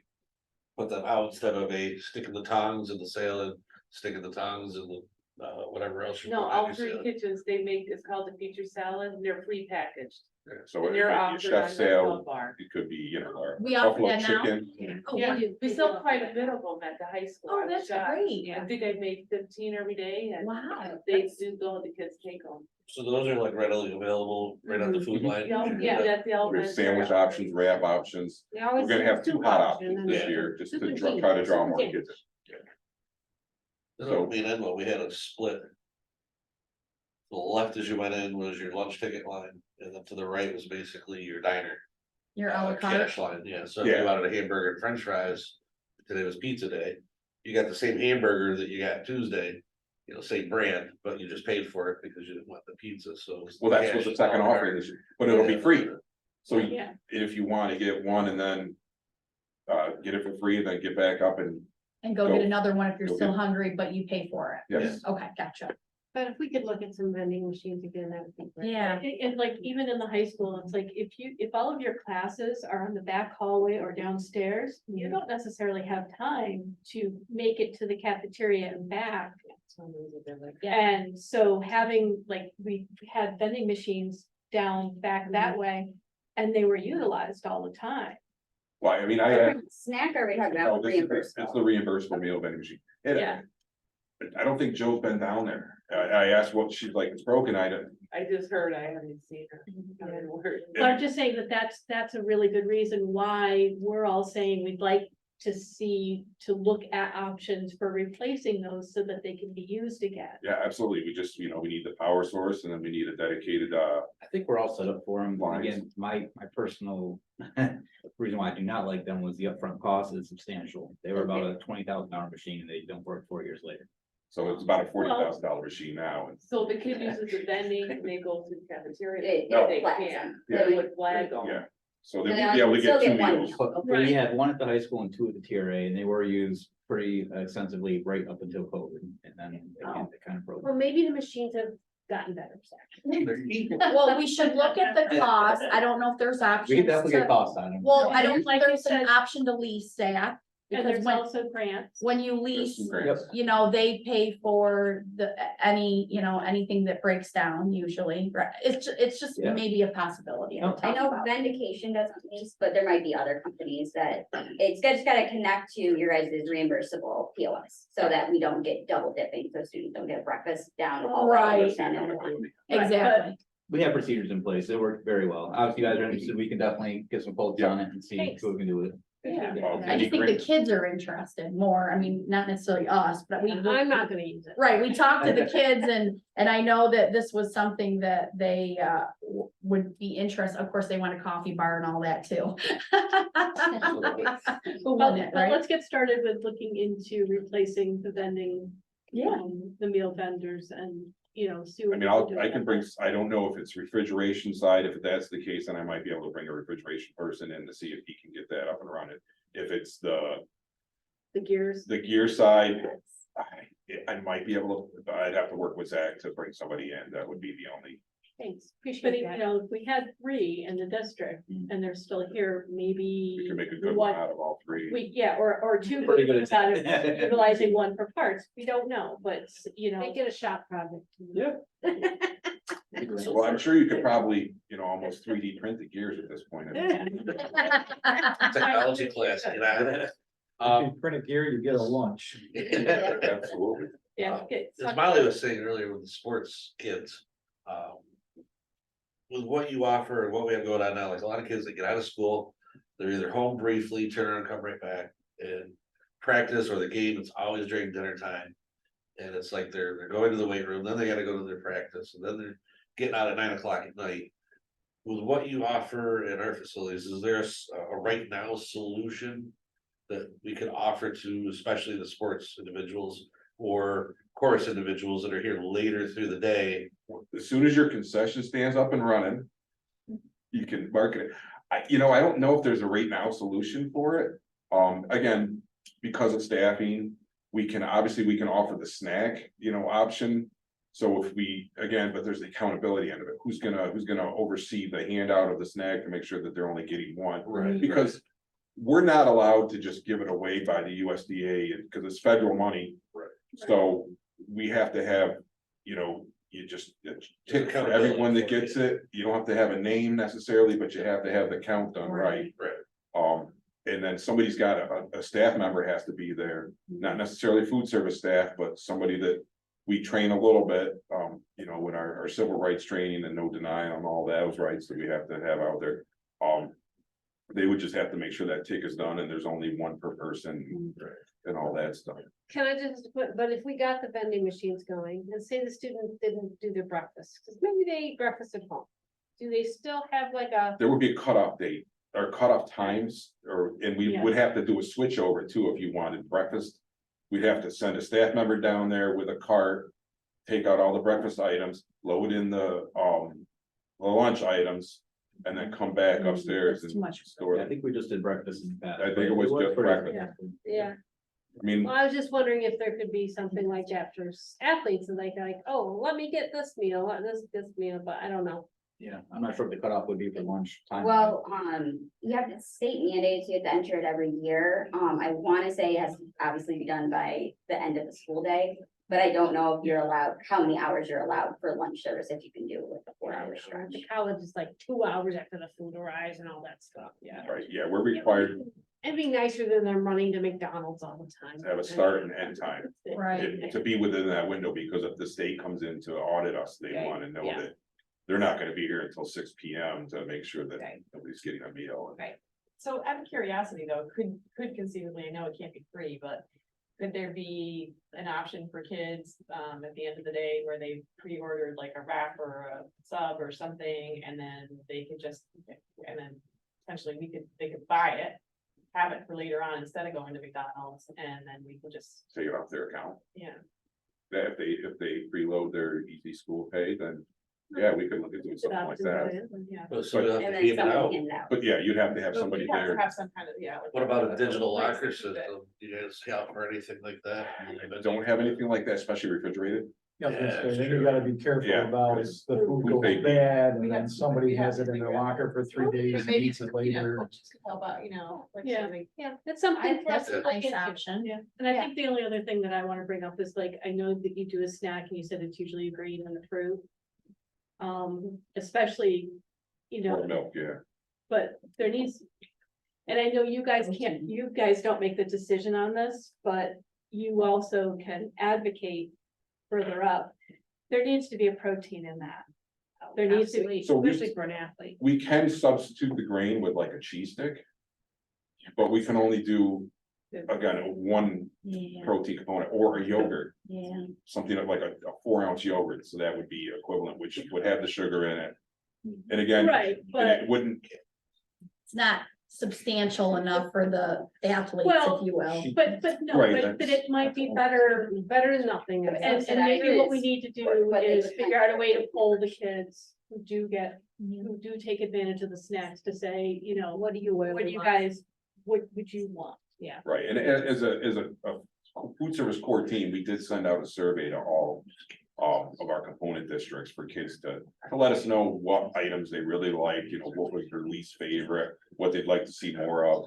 Just so that we can get an inclusive polling on them and we compile that. So we've been discussing that in our leadership team. And you also only get reimbursed, I wanna say it's 96 cents or Yes, something, it's it's very 93 to low, so 96 like cents you for that really snack. can't go much over that, cause you're actually losing money. Right, no, I know, I just, So yogurt being almost, I can't remember how much, 40 cents. 40 cents-ish, you know, that's half your cost right there. So what happens then when you said the athletes can take, or it's available for students to take 2 portions? Oh, Is for that lifetime. reimbursed? Right, no, I know Oh. that, but I mean, is that still reimbursed at the regular rate, or do they get more if the student's going through taking No. more? No, So Right. no. it's that's just- actually just gonna losing be, that money it's a- too then. you get to claim 1 meal for that. Okay, but I was thinking that, so maybe not that all the athletes are the only ones that are doing it, but at least to start with, if the coaches can let the students know that can be done. But and they it's know not, how to do it. can I just clarify though, it's not a double portion, like you can't, so like, 'cause No, I no, know no, the kids but- will say, I want more chicken nuggets. No, it's But that's fruit why- or vegetable Right. options. Right, you just let them know those are the 2 options. Right. you can But get we'll have for- signage. But if the coaches have a write-up, and maybe it was Yeah. produced by your staff, that then the students and everybody knows what they could get. And if they don't Extra. want to, they don't have to, but at Right. least, and especially if they're sports students or music students, that if they know in advance, and this is how it can be done, and it's all approved and it's okay. They'll know it, and then they can go through and ask, and nobody, So they don't even have to ask, cause they get their own fruits and vegetables for the most part, that's why we have the, like flyers that say, like, make sure you take 2. Oh, you know, do, like we they have all literally those. go and take an apple and what's the vegetable? Cause I was picturing a hot vegetable. Like Well, say if it's give- hot, then yeah. Oh, but okay. if It could be a it's cold, cruncher they're cup, it cruncher could be cups, carrots. Gotcha, okay. So I'm saying for the coaches to encourage Right. the students that are coming in saying, I'm hungry. then we I would have maybe Oh been need to starving. speak with I- the athletic oh director. my gosh. possibly. But I'm just saying, to encourage them to do what's already there that they might not realize, Right, it might help. This much, keep them from being that much more starving, so, and so I have one more thing too, back to the Title I funding. Is there anything that you guys are doing as a group for like these 12 component schools now that are all free? Because nobody's filling out forms when everything's free. Is there anything that's being done to encourage? Can there be, I don't know, can you do something to have like a raffle of anybody that sends them in that can win something, or? I'm just saying, cause if it's gonna help our school get more money, nobody's gonna fill it out when it's free. I would say the best bet was to partner with your PTA or your parent teacher association. But I'm about- saying if there's 12 Right. component schools, We're not allowed to spend our Yeah. money that way. You 'Cause it's can't. USDA. but I mean, say that but one. can you put something out to try Oh, yeah, to, we- how can you do it to encourage the Social people to media, do this? we're in the calendar, we put out posts all the time But, encouraging them to. I mean, I don't know if you agree, nobody's gonna fill this out, whenever you're told it's free, even if it says it's gonna help the school, is there something that you can do to promote it more bigger for the free schools somehow, so that there's 12 schools out there, and if they all get more money, that helps. That's why we put it on the Rock On Cafe social media. We share it out to all the PR directors as well, to share it on the individual districts, but we put it on our own social media as well, which is tied to all component districts. Okay, so I guess I'll go back to another one. Any of these districts that have been doing this, what percentage of people actually fill them out, even with all of this promoting? There's specific districts that do have a high turnout rate. And what are they one more doing, though? rural. Just really. Depends on the it's- community. Yeah, pushing it out to the community, pushing it out to parents. Some of those districts, the district pushes out really hard. At open houses, they have a stand. well, we're getting ready to do the new open house here at New. Meeting Point, so Yeah. maybe we New can student do a big enrollment push. packets. Yeah, we're very Yeah. concerned about it. I mean, we're really happy that we qualify, but we know that that's gonna be a big issue, because it's not just pilot, it's qualifying for all sorts of Oh, I things. know. Oh, Yeah, It's- so it's it's huge. very important. And I mean, it's human nature. It's like, I don't have to fill that out. I just have one other question, because I know you're at the question screen. Right. Why so many pizzas? I'm I assuming know the kids wanted it. They like pizza. That was, Holy. so our biggest seller is breakfast and lunch. But notwithstanding, obviously Fridays, everybody looks forward to the pizza. The breakfast pizza. is big stuff.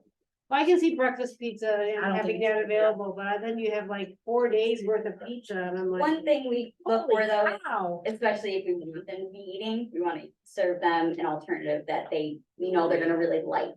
So we know like the pizza, we know they love brunch at lunch. Normally the burgers they like, so like those are the things we highlight as the alternative, because we have so many other options throughout the month that we do like the base menu on. So normally that's why we see a lot more pizza at the high school level, because that's what they want to take. Right. I like it. So So I'm I like it assuming, too, but it also puts the weight on my calorie count. big right, time. well, I'm assuming that all those updates you guys have for the 23-24 came from like surveys. It says, you know, you mentioned takes like 6 months to, you have to put in your order 6 months ahead of time, so you're gathering all of this information. And then you make changes based on surveys that you We look at receive. participation numbers, what drives it, and then, of course, obviously, the surveys. Gave us another insight to what students were looking for, Yeah. so. I thought your menu looked amazing, walking tacos, chili cheese fries, I thought pizza. it looked fattening. But you know what, some of But these within the kids eat calorie it. restrictions that we have, so, you know, if they take a lot of the fruit and the vegetables that are offered, then That's just it'll. It's a balanced meal, right? I mean, at the end of the day, you guys have to meet the USDA requirements, so even if they are having a slice of pizza, everything else that comes with it's balanced, Every right? week, it's a weighted, you know. It's a weighted whole based on the grain, weekly, It's, well, Right. you know, the tater tots are not what you're gonna get at. The funny thing is- Or all of that kind of stuff, you know, all of our bread is whole grain, so the things that you're seeing with it or in it, it's a little bit different than if you would build it at home. right? Yeah, Because we it's use whole certain, grain pizza dough too, isn't it? Again, It's whole grain pizza dough too. yes, Oh, I didn't even try that. No, it's good. 51% whole grain, at least. I don't know what kind of promotional goes on in like the cafeterias and stuff. I'm sure about, you know, the food pyramid and eating food groups. I know that we're always promoting that, but is there anything about the calories? I mean, I'm concerned coming from, I have a child with an eating disorder, and eating disorders have been going up exponentially in this country. So I hate to focus on calories. Right. I mean, because there's a lot of people with Learning issues. what you have here. Yeah, Yeah. so, I'm just pointing that out. That's a concern to me, that I really don't want the calorie being pushed. Especially in our growing children, saying you need to limit calories. We don't ever I say know with the anything about government limiting. coming down on this to restrict the calories, I just don't wanna see anything promotional No, out there. I- telling us again, that we they do- should cut you know, calories. we do nutritional education, we have partnered with Cornell Cooperative Extension, but we don't, you know. We'll say strive for 5, but, Yeah, they do the healthy plates. you know, They it's used to not, do it in the gym classes where the BMIs were told and then they were shamed. Yeah. I remember that. Yeah, I remember that too. Well, that's good to know. I like that strive for 5. That's still adequate, no matter what. You're not really looking at the. Yeah, no, calorie. there's nothing in how the food is presented to the kids. Nothing is mentioned about calories. Where the calories come into play is as they're planning what. Right, the I tray was worried looks about like, signage and what's No, promoted. no, That's my concern, yeah. If positive can become negative very, very quickly if you don't look at it the Yeah, right. no, way. none of that is used in presentation to the students. So I know this is for the meal stuff and it might not be as much under Broome, but under the district. I know there was some concern in the past with students that went to BOCES and trying to fit lunches in and eating, not on the bus. It didn't work with our districts because we're so far out that there was concerns, and then there was some talking about eating in lunch and classrooms, and I know that was a while ago. I don't know if with the way that we're doing things now, but there were a lot of students that weren't eating, or they were very upset eating every day that they went to BOCES. My grandson brought his lunch every single day because he felt it was too complicated to give a Molly lunch to go did to eat classes. any day. Yeah. Because and I'm not gonna promote it, but if they got up to BOCES and were hungry, if they went down to the cafeteria, it'd be a Binghamton school, but. But even They that, would be so the able to whole get thing food was, there. they didn't eat during class because the teachers didn't want them to eat, and they didn't want to eat at BOCES because you're not supposed to eat at BOCES. So I had a student that would do everything to the letter.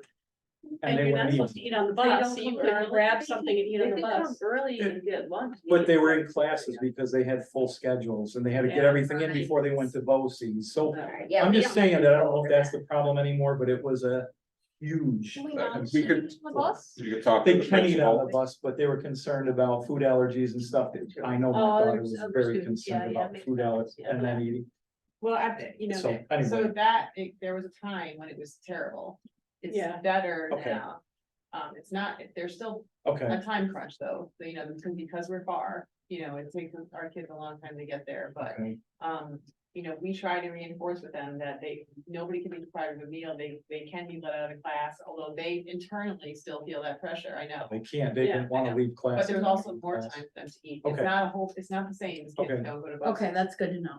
I just Okay. know, and I didn't know if it had changed, I know it was. It was, I know, I remember enormous. that very well, it was terrible. Yeah. It was Oh, it was- unreasonable. Yeah, we wanna feed everybody we can. Yes, you know. and we like that. And I wanna get as much money out of everybody that we're feeding. That's right. You probably had no idea you would have this many questions about food. No, that's why we're here. Anytime you would like some taste testers for Yeah. your new menu items, I'm sure that, you know, any board meeting, you know. We were doing taste testing in Dorchester this summer. Oh They my did. gosh, I was there all summer. I didn't see any. And it went well. Yeah, Julie said it went great. The Yeah. pictures we I got saw of some students. pictures. Yeah, No, it went really well. We had, our farm school coordinator and our dietitian there. very It's nice. just randomized people, Nope, It you was- guys have, target like, group you had. Yeah, programs. yeah, we- you're, Okay, so it's the like younger kids students that are Yeah. there. Oh. Yeah, And they're in the there's also facility. the meetup Monday. I thought it was just Meeting a part. schools, no, it's a meetup Monday stuff. Yeah, I saw the meetup Mondays. Yeah, well, it was really nice. So I saw some pictures. It looked wonderful. Yeah, that was the second year we had done it.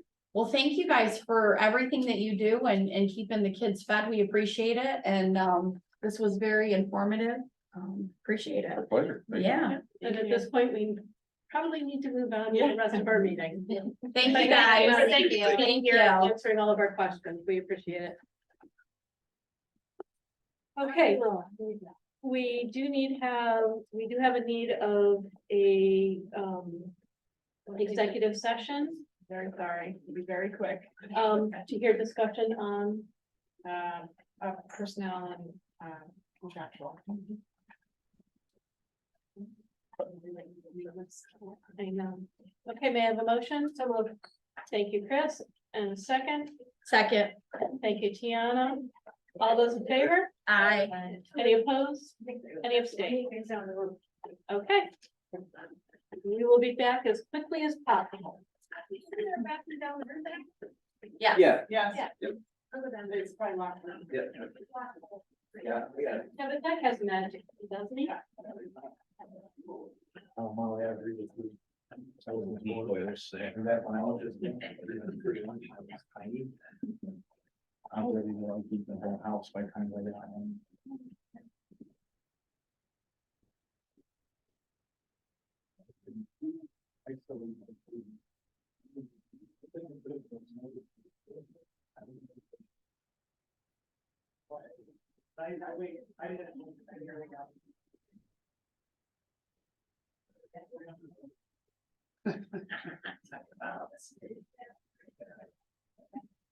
Are we allowed to ask questions or not?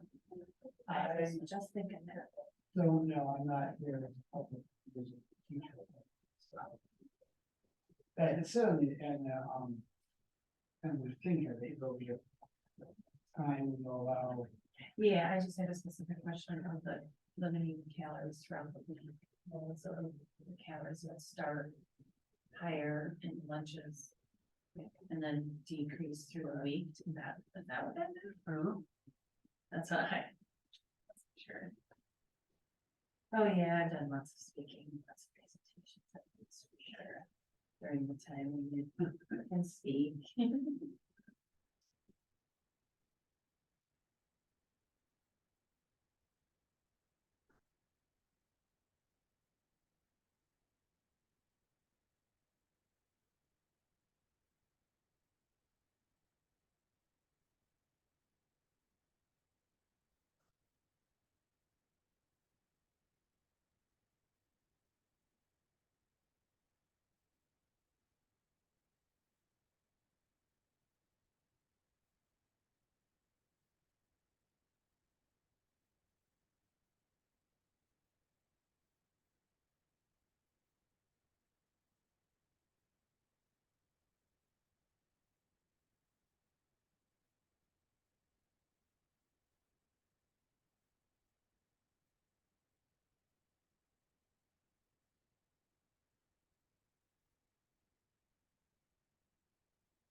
I don't know.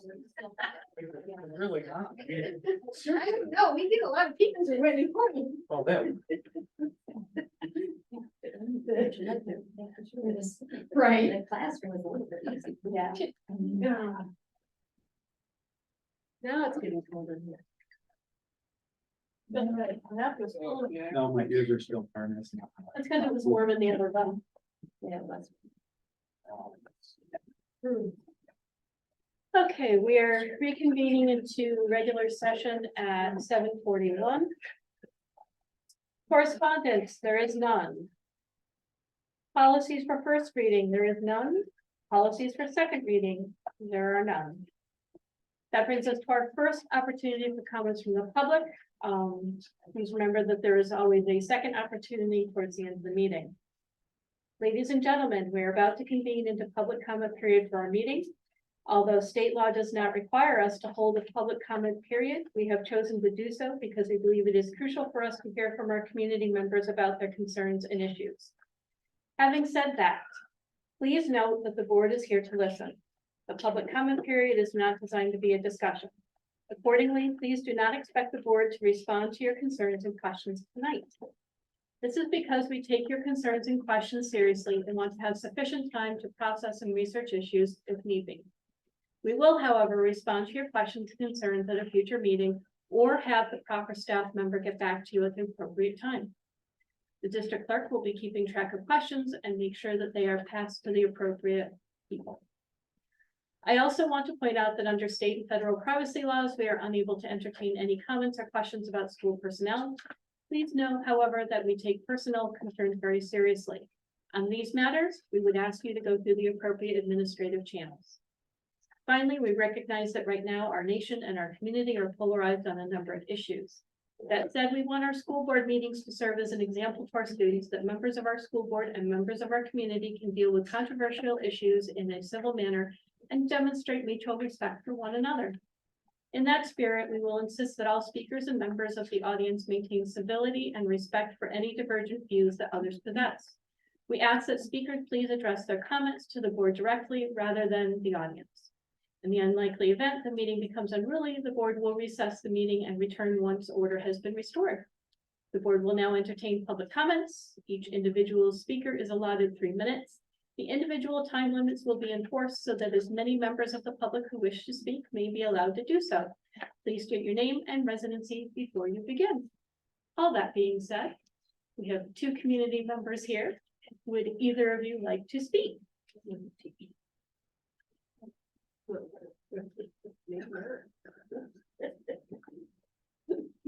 Okay. Commendations. Okay, let's start with the Whitney Point Community Schools and Early Eagles program that we just heard a little bit about. We're hosting meetup Mondays in summer. This was an opportunity for children birth to age 5 to engage in themed read alouds and activity gatherings. The program offers community information and resources for families as well as free books for the children. Thank you to everybody who's involved with that. And as mentioned, there are lots of agencies, including our food service. All of the Whitney Point administrators, faculty, and staff involved in making the summer enrichment program, summer enrichment camps, the summer zone camp, the fitness and conditioning program, and the high school, which is not listed here, high school summer offerings. The success, high school students are still actually finishing up, but everything else is closed out. Along with this, we'd also like to thank the town of Lisle and the Lisle pool because they made that a beautiful thing this summer. We were worried about getting buses back and forth, but kids, and I was worried about the pool being really cold, but they loved it. They had a great time. The construction, it all went really well. We were concerned, thinking that we were never going to be limited by being at TRA, but it all went really well. And we had lots of new staff involved. And the kids had a great time. So thanks to everybody for that. Also, thanks to the Boone County Sheriff's Department, Deputy Ed Lepica and John McLaughlin for coming to speak to the summer zone campers about goals, working hard and making good choices. That was a theme for Summer Zone. That was 25 students, in the middle grades who had much more of a, it was like a full day camp experience. But when the deputies came out to talk to them about, careers in law enforcement and, setting goals themselves, they also took them out to the car and they were all like, everything right outside the door, blowing the horn siren, and that was, I think, probably one of the highlights of their camp experience.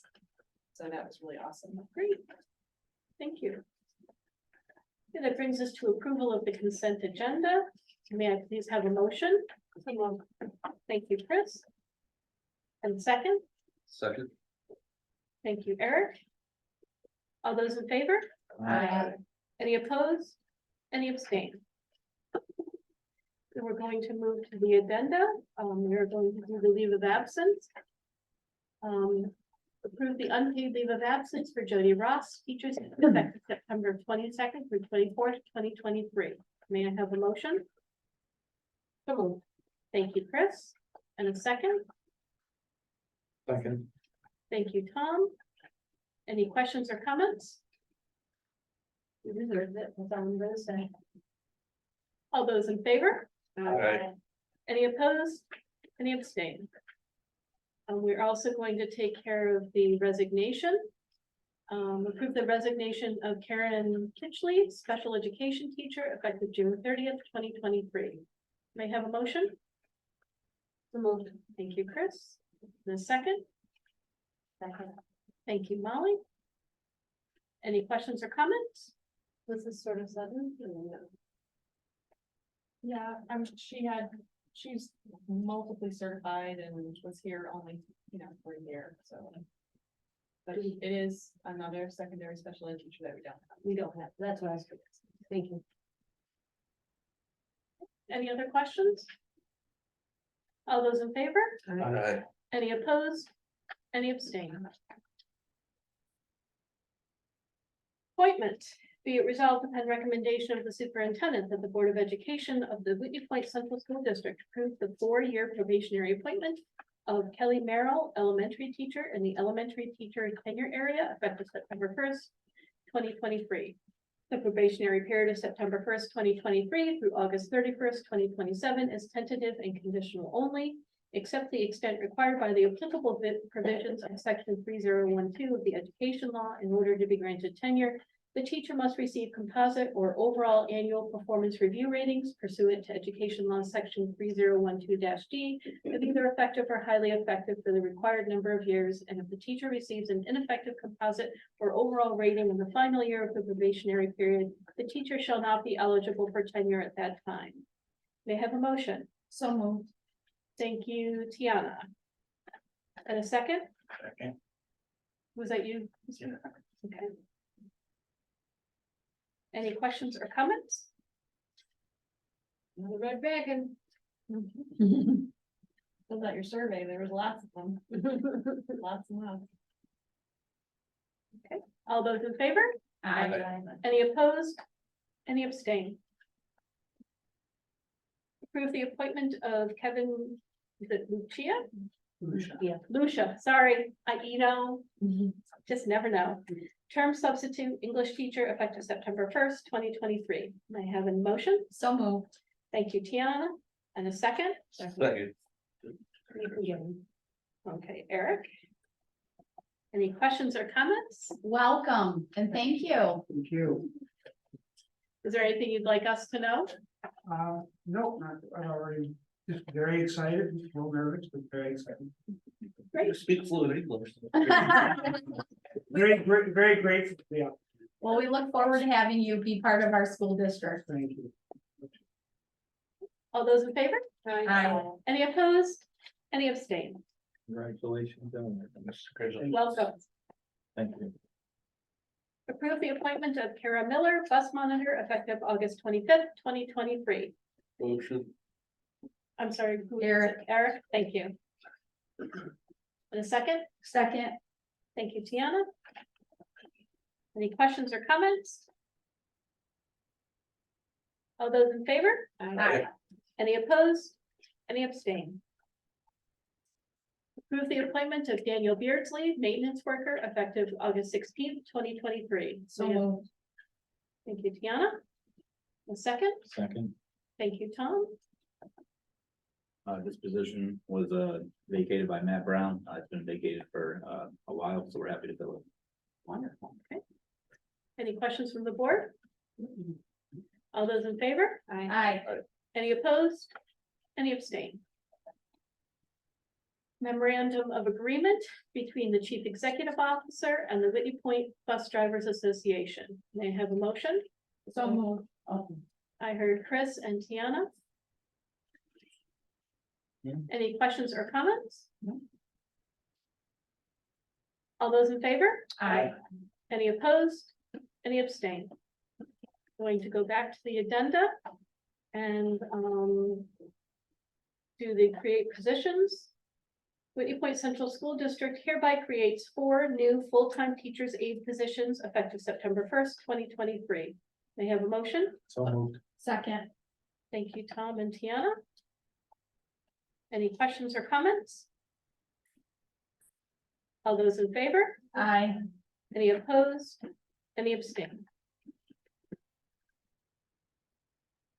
Cellular phone contract, for the following job titles is included in the service purchased from Brimkea Gabosi's for the 2023 to 2024 school year.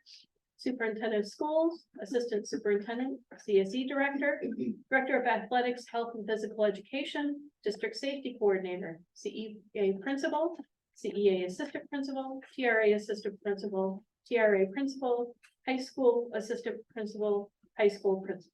So moved. Thank you, Tiana. Is that you, Cass? Thank you. So this is new. We've not done this. People have always used their personal phones. We have been strongly advised to not have administrators doing that. We have new emergency software that we're getting where that needs to be on a phone, and they strongly recommend you not have it on a personal phone because for a lot of reasons, both on your personal phone, you could have something that could corrupt that file, and also because we also access our student management system, that if there's something on your personal phone, that could be a potential risk for getting into our student data, which could be held hostage. And so, plus we've already talked about the other legal issues that could happen when you have, you use your personal device in that way. And so nobody really wants to carry 2 phones, but that's the direction that we're going. I do have one question. So just out of curiosity, why are the security officers not on this list? They're district attorney employees. So again, a lot of their equipment is provided by the county. Okay. I'm not sure if the county provides their own cell phones, but technically they're not district employees. Okay, good question.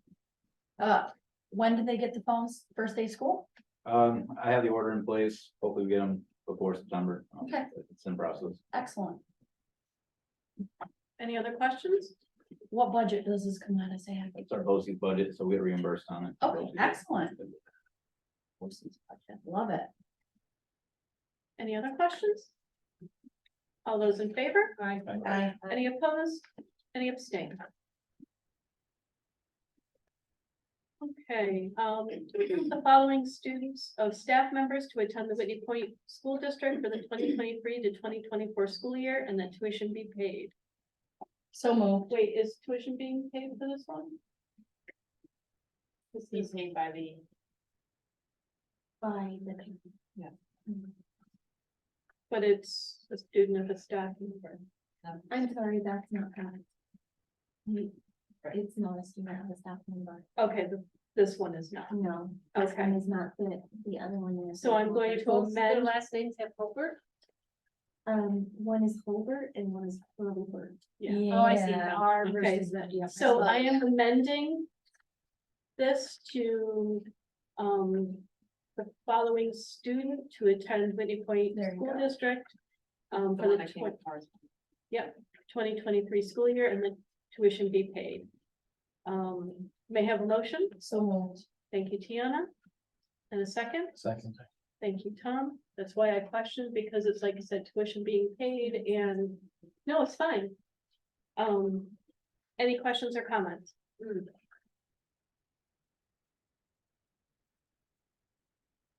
All those in favor? Aye. Any opposed? Any abstain? We are going to move to the addenda and take care of another student. This student is a student of a staff member to attend the Whitney Point Central School District for the 2023-2024 school year, and that tuition be waived. May I have a motion? So moved. Thank you, Tiana, and a second. Second. Molly. Any questions or comments? All those in favor? Aye. Any opposed? Any abstain? Emergency response plan. Be it resolved upon recommendation of the superintendent of the Board of Education of the Whitney Point Central School District, having conducted a public hearing on July 11th, 2023, and having the safety plan available for public comment except as a whole for the 2023-2024 school year, the district-wide emergency response plan with the following non-substantive changes. Would you like me to read all of the changes? There are no additional changes listed here that weren't already mentioned at the hearing in July. We did have for avail, kind of talk, you want to stop talking? Well, just let me know if I need to read these, and then after we have a motion, we can. I don't think you need to read them again. They're all the same changes as were discussed previously at the hearing. Okay. May I have a motion? Motion to waive the reading individuals. I think you just need to motion. No, a motion And the to motion. discuss it, okay. And a second? So moved, or second. Thank you, Tia. Eric, you're getting me out. Now you may speak, Zach. So again, after we had the hearing in July, we posted this on the website. It was available for 30 days. We did get one comment, that was it. And again, they basically were inquiring that they would really advocate for a third SRO. Clearly, we are doing that, so I think that's great. But short of that, we had discussion at the hearing about more of a procedural thing for the visitor ID badges. I believe Tom, you brought that up. We talked internally. We are going to again direct the secretaries, basically again to direct all visitors to come back into the main office at the conclusion of their visit. Again, past practice has been, here's to close this door, have a nice day. So they are going to be instructed to try to obtain that visitor badge back and dispose of it. Again, for anything after hours, whoever that person is visiting, they'll be responsible for collecting that badge and disposing of it. Good job, Zach. Yeah, I think it's a good one. Okay, just to refresh my memory, when you go into the school, aren't you required to sign out when you're leaving anyways, or is that not the case? I'm trying to remember. Yeah, They try. they try, yeah, technically, yes, that's a procedure, it wasn't strictly followed. Yeah, so this will kind of help facilitate that. Yeah. So really, we need to ensure that that procedure is being followed and that the office personnel are retaining the badge. Correct, I mean, it's the world we live in, it's all about security, no one's gonna question doing any additional safety procedures these days, so it makes a lot of sense. Yeah, Okay. good idea. Any other questions? All those in favor? Aye. Any opposed? Any abstain? Approve the following items for disposal at the October 7th, 2023 Mel Manassi and Son Auctioneers Fall Auction. There are 1, 2, 3, 4, 5, 6, 7, 8 buses listed. May I have a motion? Thank you, Chris. Second. Thank you, Tiana. Any questions or comments? Zach, with the buses that are being disposed of, I know we have 2 or 3 on our budget for this. No, we always typically buy between 4 and 5. This one is a little bit more than we typically would dispose of. And I think that's okay, long run, because again, we did greatly diminish the routes that we typically had every morning. And that was when we started doing, we double trip now as opposed to single tripping. Okay. So every day, previously we'd have like 26 runs that would go around the whole district. was down to 20, we actually just got down to 19. Wonderful. So we really did eliminate 7, which helps with the need for drivers. Obviously, we didn't really want to quite go that approach, but that's kind of how we've been surviving. So again, with really losing 7 runs daily, we are, again, I'm not concerned with disposing an extra 2 or 3 buses. Okay. Yep. So we're covered. And all these buses again are they're not great. They'll probably get, anywhere from 3 to 4 grand at the auction. They have significant rust damage, which again, anytime they get the rust damage on these, the repair bills can be between 15 and 20 grand. And the buses really just go downhill quickly. They all have over 100,000 miles and average, over 10 years old. Gotcha. Thank you. If, along those lines, if people ask me, which they do ask me very often, so I'm sure they'll ask you, like, why we can't go back to a single run. That's the difference, is that we need to have that many drivers plus, because you have to have some backups. So, and, we're nowhere near the staffing that we used to have. So. To perform a single run. Right. Okay, just to reiterate that. Yeah. Okay. We do our best, but that's where we're at right now. Yeah. Okay, very good. Yes, Mr. Scully. Quick question, right on that topic there, Mhm. with recruitment retention. Is a cafeteria worker a different pay category, or is that then like a bus monitor and stuff Yeah, like it's a that? different contract, but we do have people that are split in So both. essentially, someone could get full-time hours Yes.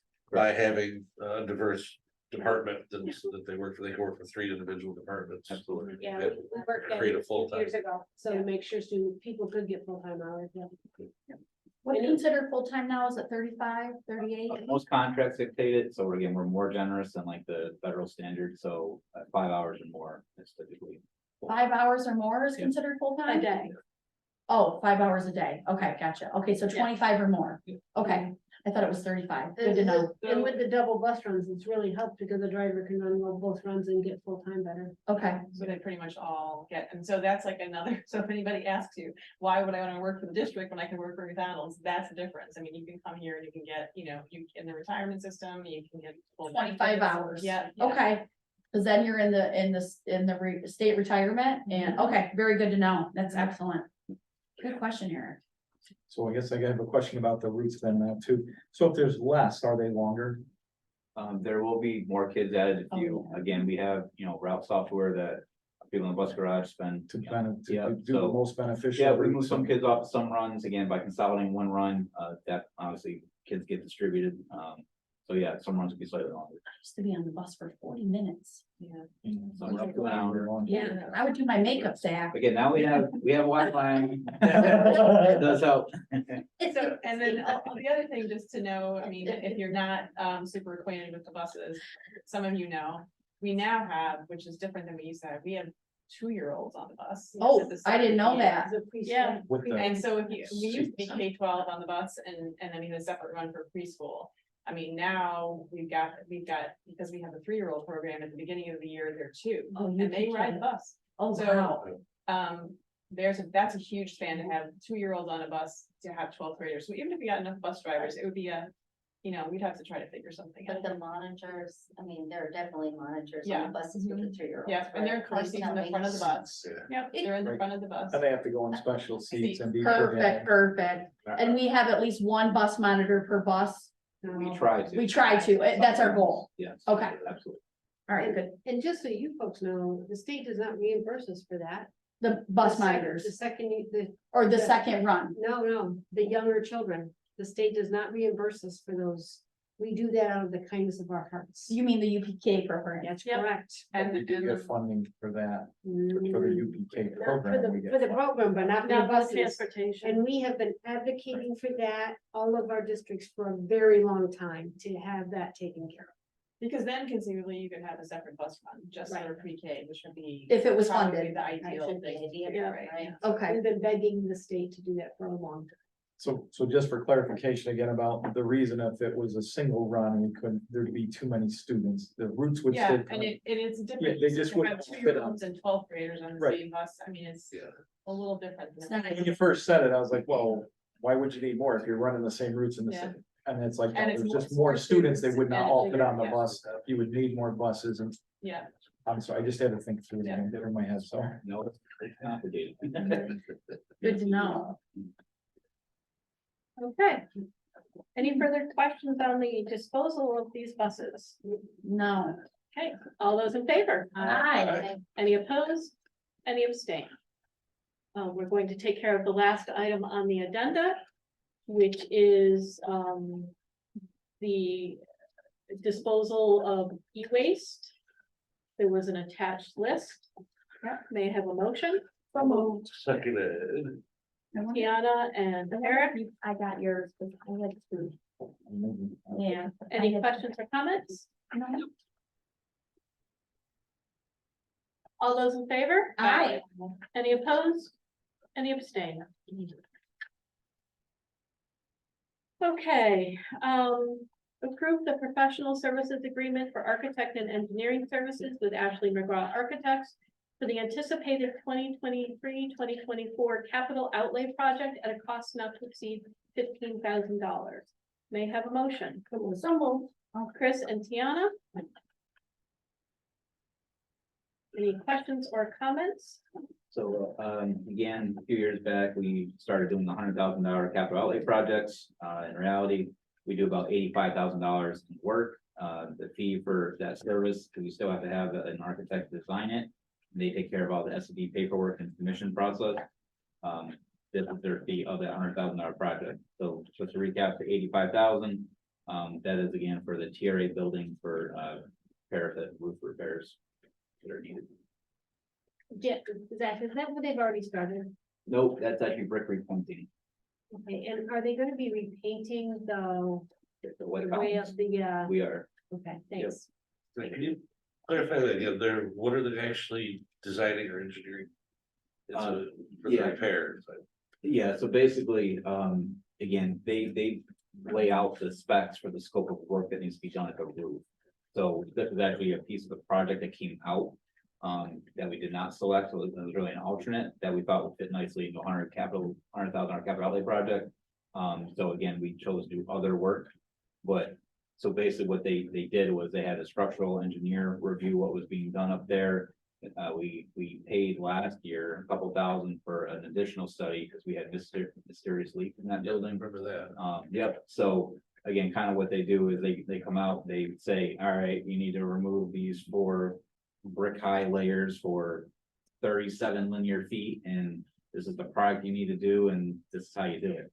I mean, that's beyond, me or the maintenance supervisors, professional scope. But then again, it's really the submission for the paperwork. They deal with project managers that do the capital project.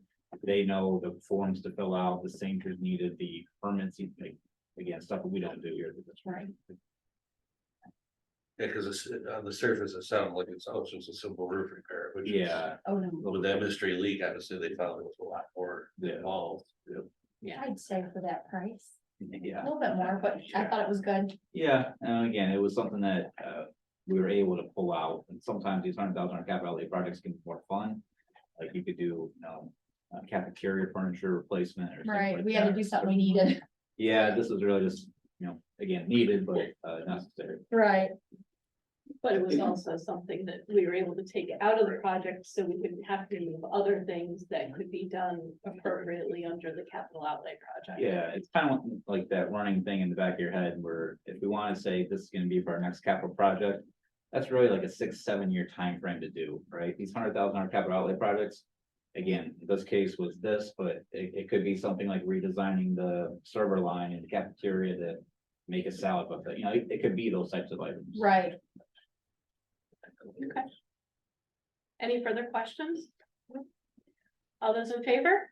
Aye. Any opposed? Any abstained? Authorize the collection of taxes for the 2023-2024 fiscal year and the issuance of the tax warrant for the collection thereof by authority of Article 13 of the real property tax law. May I have a motion? So moved. Thank you, Tiana. And a second? Second. Thank you, Molly. Any questions or comments? Just for new board members, this is kind of more of a formality at this point. But it's basically the board authorizes the collection of school taxes. Again, that service is done for us by Broome County, but again, this gives us the legal authority to do that for our tax levy and the library tax levy. Any questions from the board? All those in favor? Aye. Any opposed? Any abstain? Authorizes the collection of taxes for the 2023-2024 fiscal year and the issuance of the library tax warrant for the collection thereof by authority of Article 13 of the real property tax law. May I have a motion? Second. Thank you, Chris and Tiana. Any questions or comments? All those in favor? Aye. Any opposed? And I will be abstaining. That brings us to the ever popular superintendent's update. A number of things, some of you, thank you to Molly and Tiana, was the note taker extraordinaire. We had our school summit on July 26th from 4 to 6. We had 10 agencies, we had a few parents, some teachers, retired faculty, administrators, social workers present. And the idea was to sort of come together to look at the sort of state of affairs on some issues that are clearly getting in the way of student learning. We looked at discipline on the attendance rates in particular, and then focused in on some of the reasons that those things are happening, in particular discipline. Some of the things that we shared were just the outrageous number of discipline referrals that we've had in the TRA. If you look right here, that's just, a pretty shocking number of referrals. And even this slide right here, right in the middle, 53% of students in the TRA received a discipline referral. And when we researched before this meeting, it's not 100%, but the source of almost all of those referrals come down to a few things. Phone use being the number one, and then related to that phone use, harassing behavior, bullying behavior, and then the next one is vaping. Both of them are very, very significant problems. There's tons of research out there about, how addictive it is. So, I mean, it's almost hard to say that it's kids' fault, because if, they're just so drawn to that phone that they will do anything, including be completely defiant or get out of class or not go to class, not do what they're supposed to be doing, and they're not learning. It's the biggest problem, right? And then vaping also. Kids are so addicted to vaping that they will do whatever they can to get out of class, which again, the vaping itself is an offense.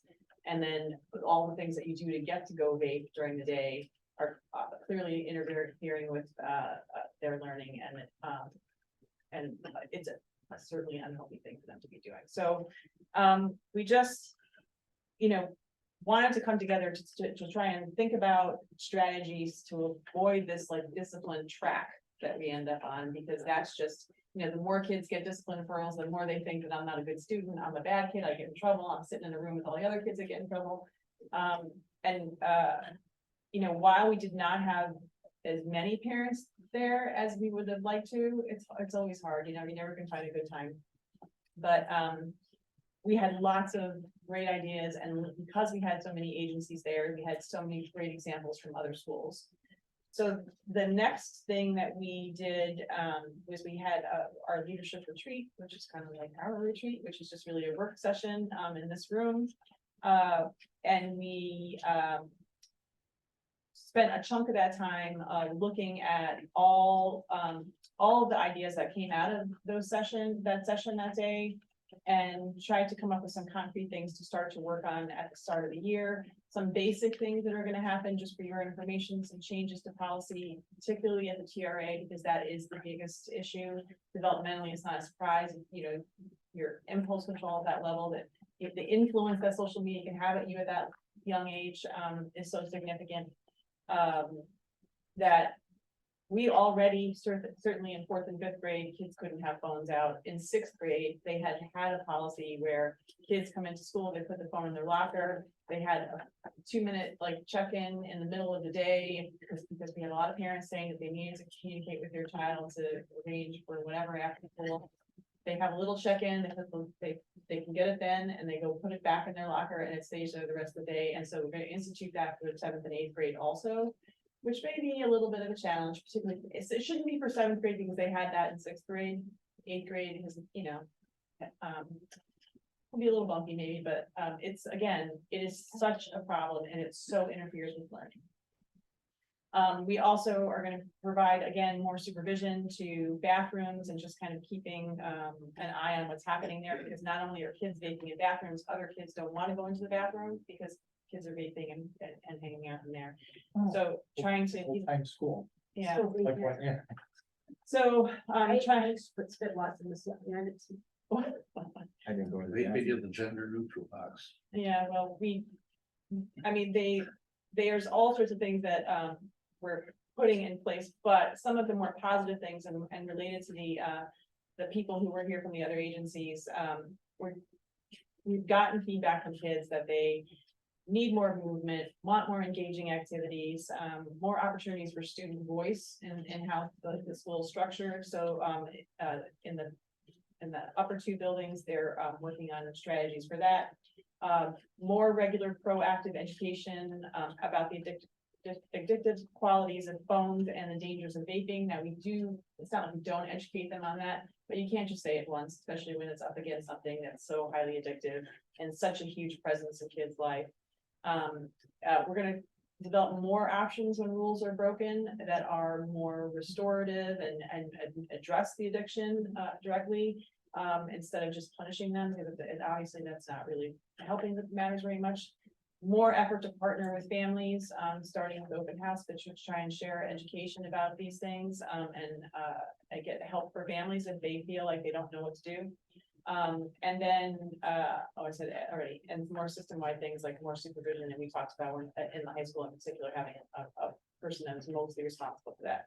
Also, we're gonna have teams, I don't know if you remember, those of you who were there, talking about that school who had those teams within the school, where they sort of took on like we had something like this before, but not just building a sense of community within the team for the team's sake, but also having that team do things to be active in the community and to sort of focus on them as leaders, and try to make it fun, the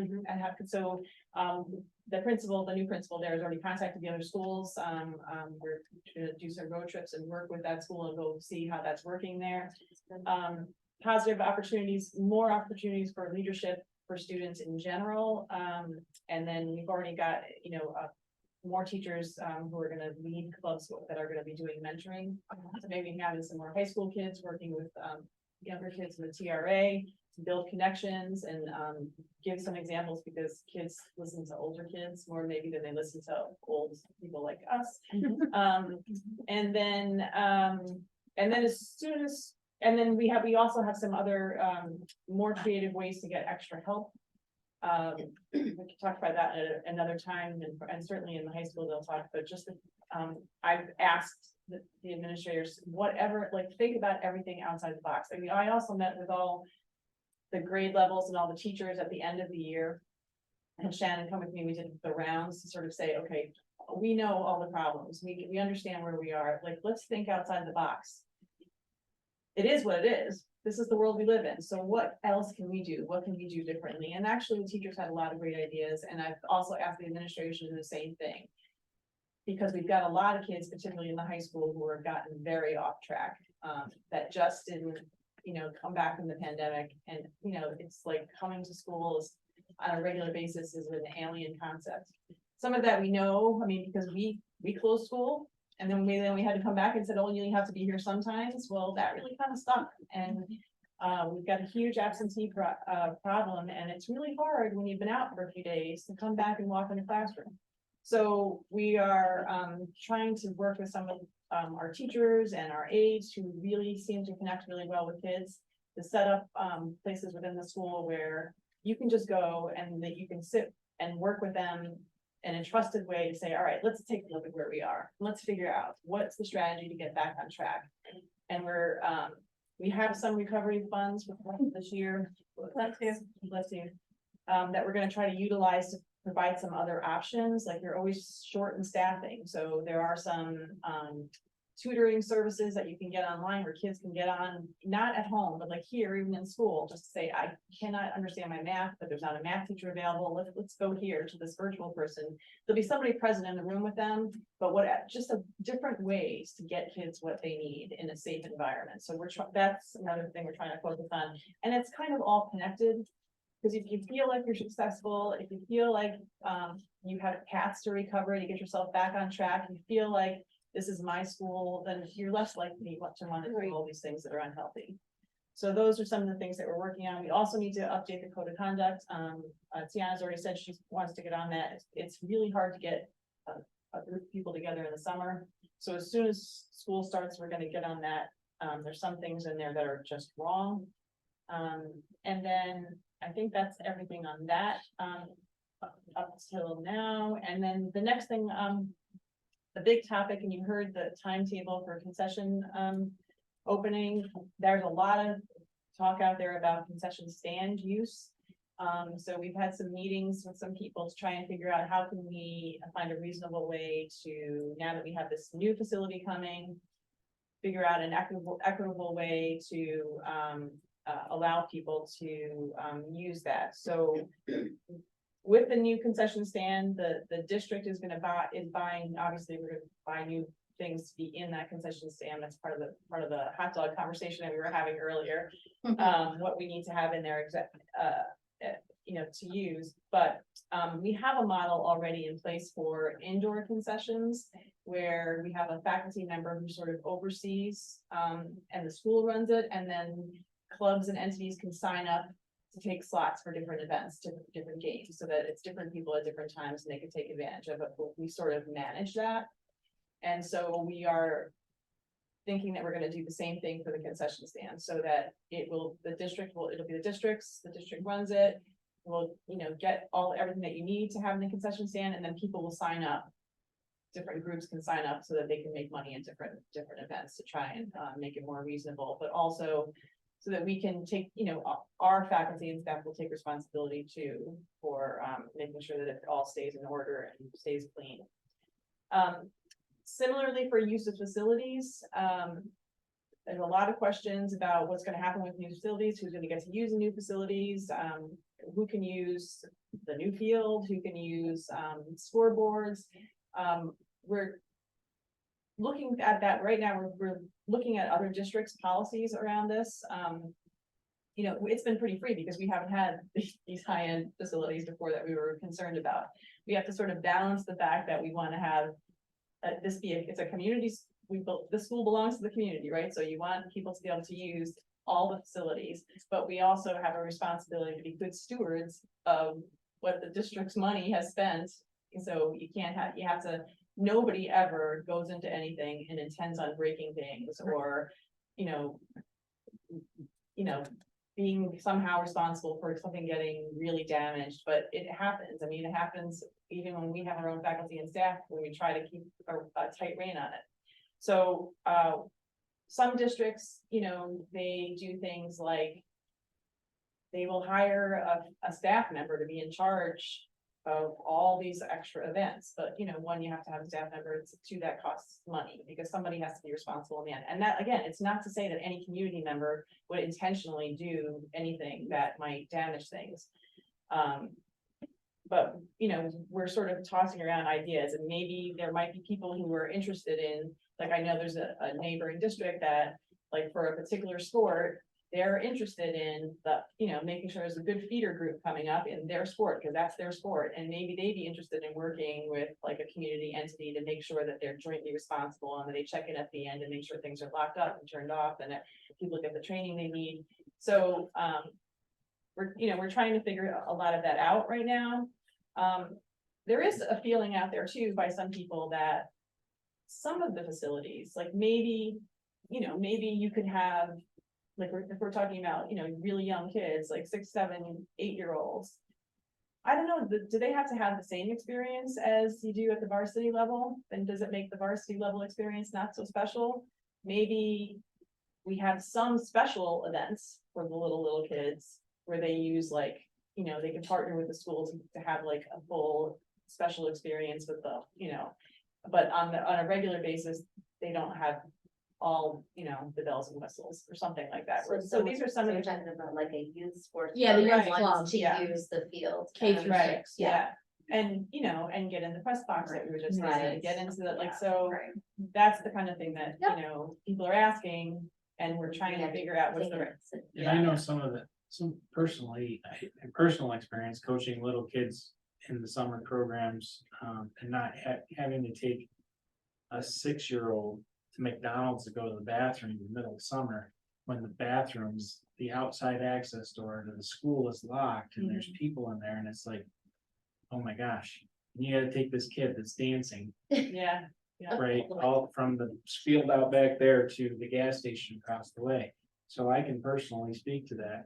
And something for those little kids, a bathroom is good enough. Yeah. So that concession stand is gonna be huge Yeah. for Yeah. just access to. Yeah, facilities. they don't need to have the scoreboard and everything. Well, else. scoreboard, not necessarily for the little kids, no, but some of the wrestling activities, I know specifically, that's a pretty big deal. And I know that there's. You're gonna be wrestling outside?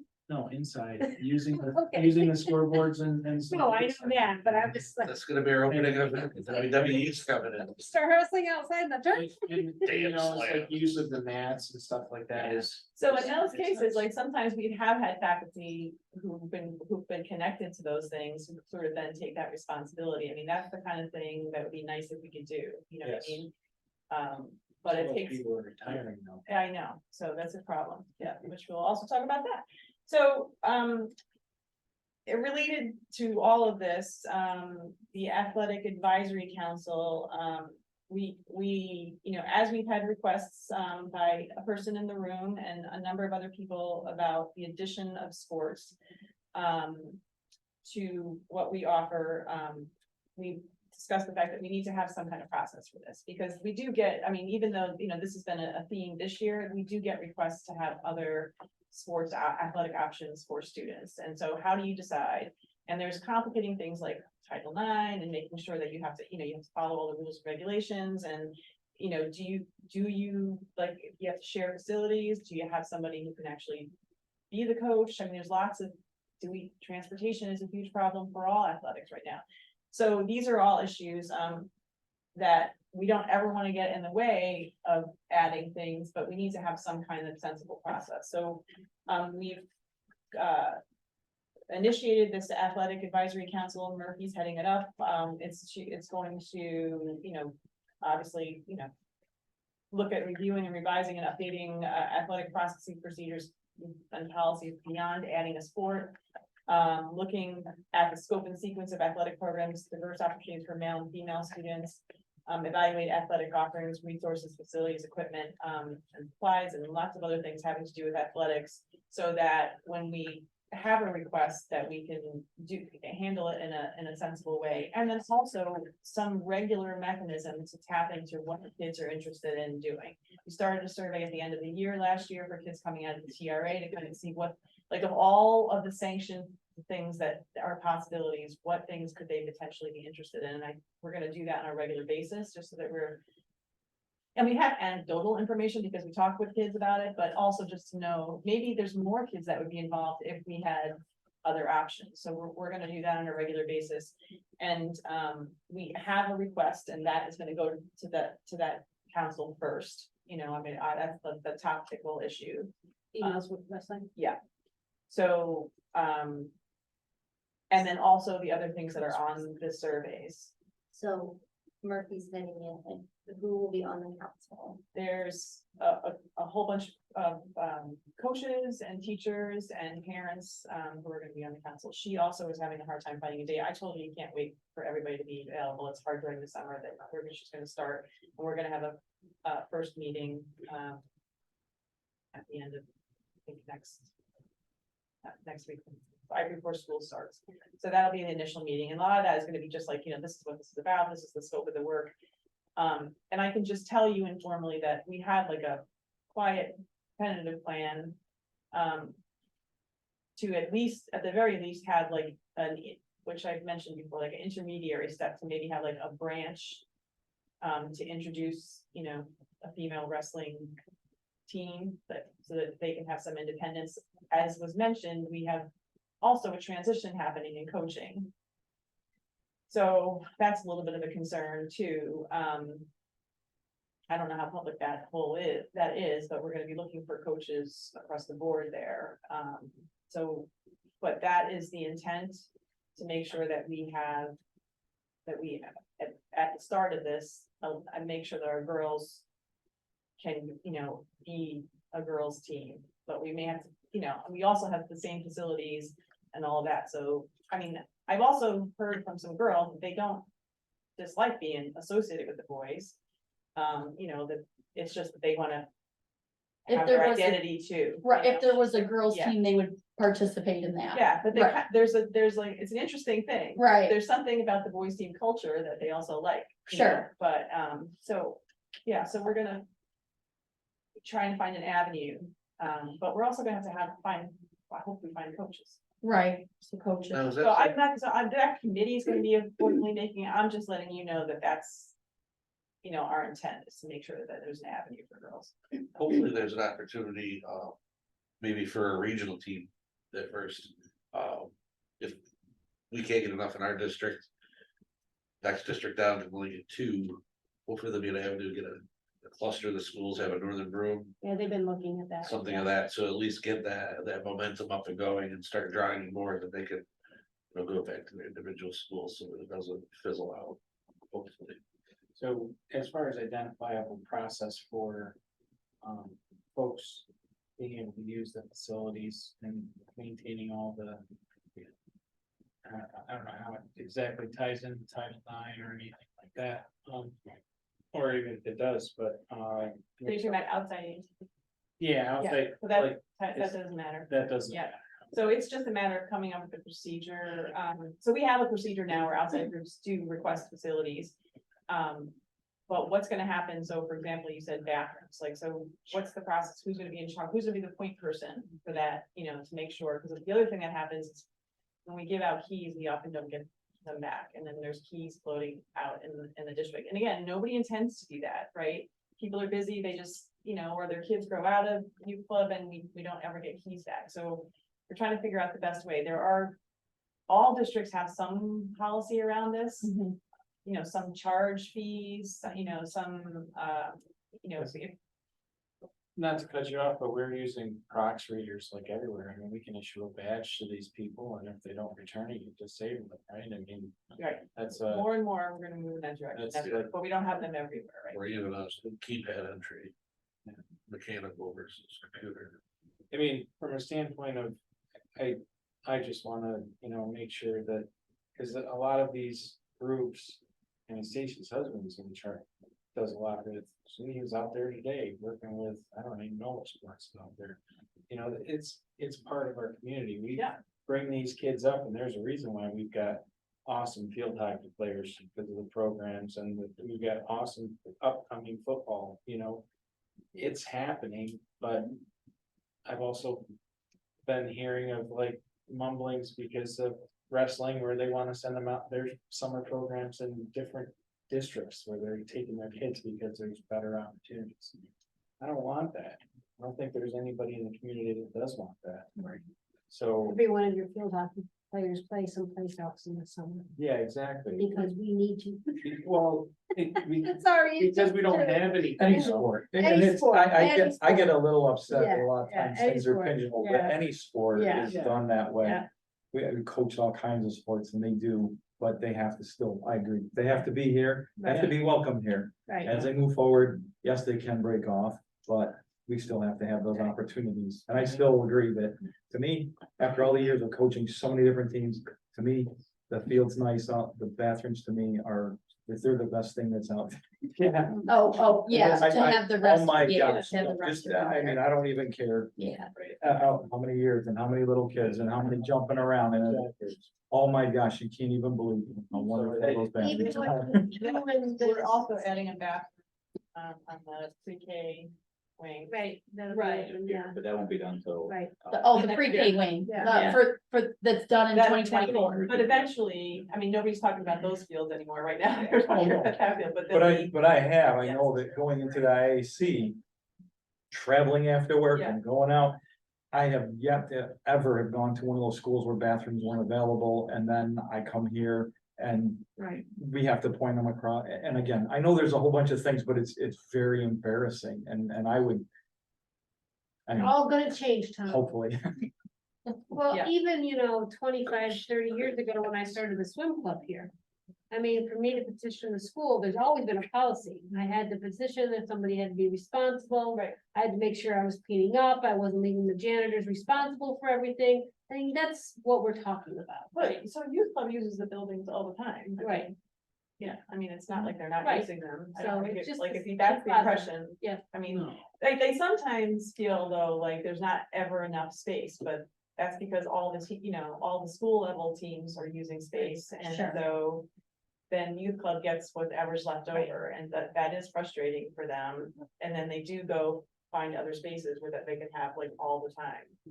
But it's not that we're not trying to accommodate them, Right. but we have limited space. and we have a responsibility as a district to have Exactly. sports facilities to our Yes. modified School age, right. baby First. varsity Yeah. teams. Right. Male, female, all of them, like everybody has Right. to be able to get in. And I've gone through these sports and I understand that, and I would hope most of those people would too. Especially in the winter months. Yeah. Exactly, there's not, They do. It's just, I go to the youth club meeting every month. They understand it's just frustrating, Yeah. but they know we do our best. So. Joanne, were those all your updates? No, sorry, device use, I'm putting it out there, we've had that conversation, Brett Miller is here, we should, revisit that, you can have some more discussion around that. There are some, as an FYI, there is, I think I handed you a stack of policies that I wanted to, it's not for first read, I wanted you to give you a chance to sort of get your eyes on this, because they're thick, so that we can have some discussion at the next meeting about that. There are some policy discussions that have been tossed around about whether, we want to change the comment period, comment statements. I would ask that if you could, during your comments, talk about that. We have graduation, August graduation for anybody who wants to come on the 22nd at 7 p.m. 22nd or 26th? 22nd. I better see what I have. It's next week. And we think that we will have 3 students graduating. I know I'm planning to come. Okay, we can send a reminder out to you. Yeah, I'll be in Vermont from the 22nd through the Okay. 27th, unfortunately. I think I let Stacy know that. Okay. And then I'm gonna also ask you before we leave that, and maybe we'll have to have a follow-up that we will, right before school starts, I would like to be able to have another quick meeting. Mhm. Where we're not fully hired yet. And if we don't start people at the start of the year, it can really, it would be very brief. It would be just, hiring. Like, we just need a. What a Tuesday, like the 5th. or- day? She doesn't know yet. She's just giving us a I, heads I, I up. would like to be at like the week before Labor Day. What's the week before? the very last week. Very last week. Oh, okay, I'll be back by then. Okay, but.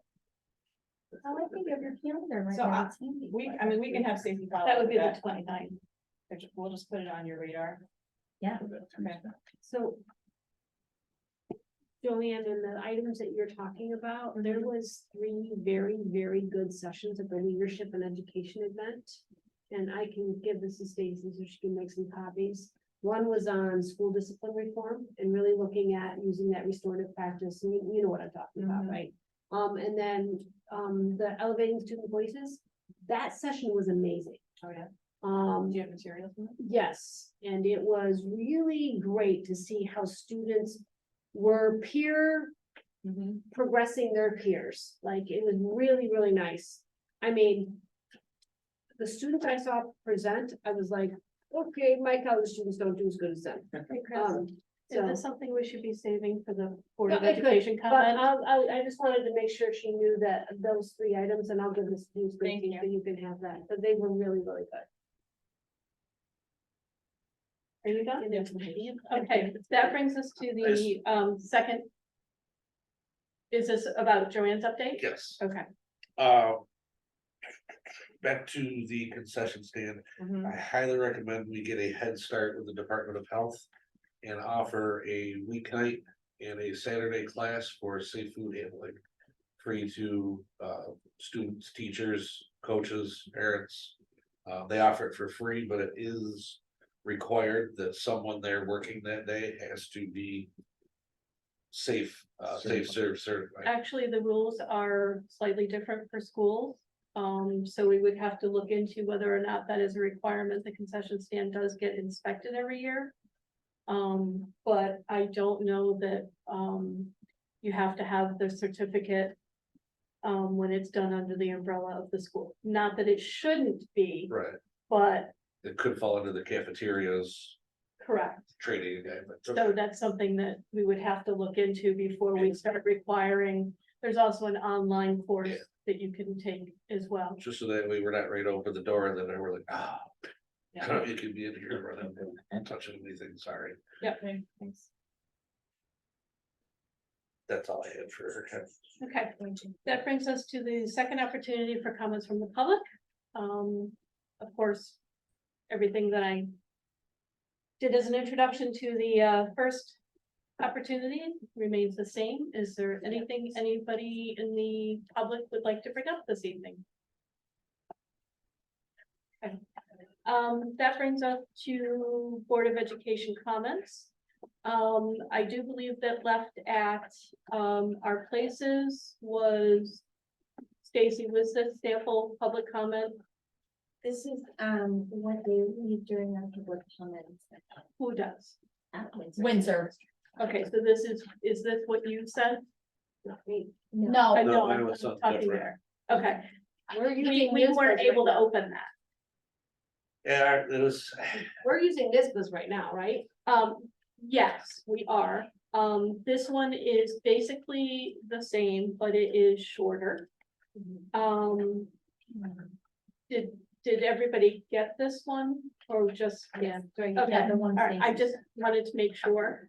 And mine was, it was like, it was stuck in the leaves. Oh, okay, yeah, it looks Yeah, like just, it's a sample public comment. It might be like I wonder what that means. stuck in one of your paper clips. Like this. did that open for you, Stacy, or not at all? It did open for me, Cause but I know it's been having troubles. so the thing was though, we weren't discussing the policy per se, we were just talking about that. Snippet. That long paragraph Yeah, that is read during. Right, and then my follow-up to that, which I'm sure you saw, that was my intent, was to maybe replace that with a handout versus the whole verbiage and so this trending where now sign up to speak seems to be the big trend for board meetings. no, I And they know, want a topic. but so- the topic for tonight is, and I know that there are places where they just simply hand it out as people come in. My personal experience is that if you hand somebody something, they are not going to read the whole thing. So for this evening, we are talking about shortening the statement, moving into comments from the public. So, And just, can I just add that during that NISBA statement was developed at a time when there was much turmoil in many Yes. meetings. Right. yes, So, you know, it's not that it is wrong, it's just that it is long, it is cumbersome. This is basically the same, but shortened, condensed. It says it's to give people the opportunity to express their viewpoints. It's not an open dialogue or discussion. You won't get an answer that night. And then the guidelines remain the same, will be limited to a maximum of 3 minutes. And the entire public comments to a maximum of 30 minutes. So if we have 20 people who want to speak, we can limit the amount of time that we take for comments for the public. Of course, if the whole board agrees, if there are quite a few people still left after the 30 minutes who would like to speak up. The board can choose to allow it to continue, but it has to be upon the agreement of the whole board. Maximum. Mhm. I'm sorry. Okay. Again, speakers are requested to stand, state their name and address and the topic of the discussion. No personal attacks, and to keep things courteous and civil. So it basically says the same, majority. I'm sorry. You were saying, I'm sorry, I didn't mean to. This is the majority. Not, Yeah. No, But I mean, it would be Okay. something that the whole board would decide in the majority rules. I just meant that it's, that I can't say, well, I'm interested in hearing what more people have to say, so I'm choosing to extend it, or Molly couldn't say the same thing. Okay?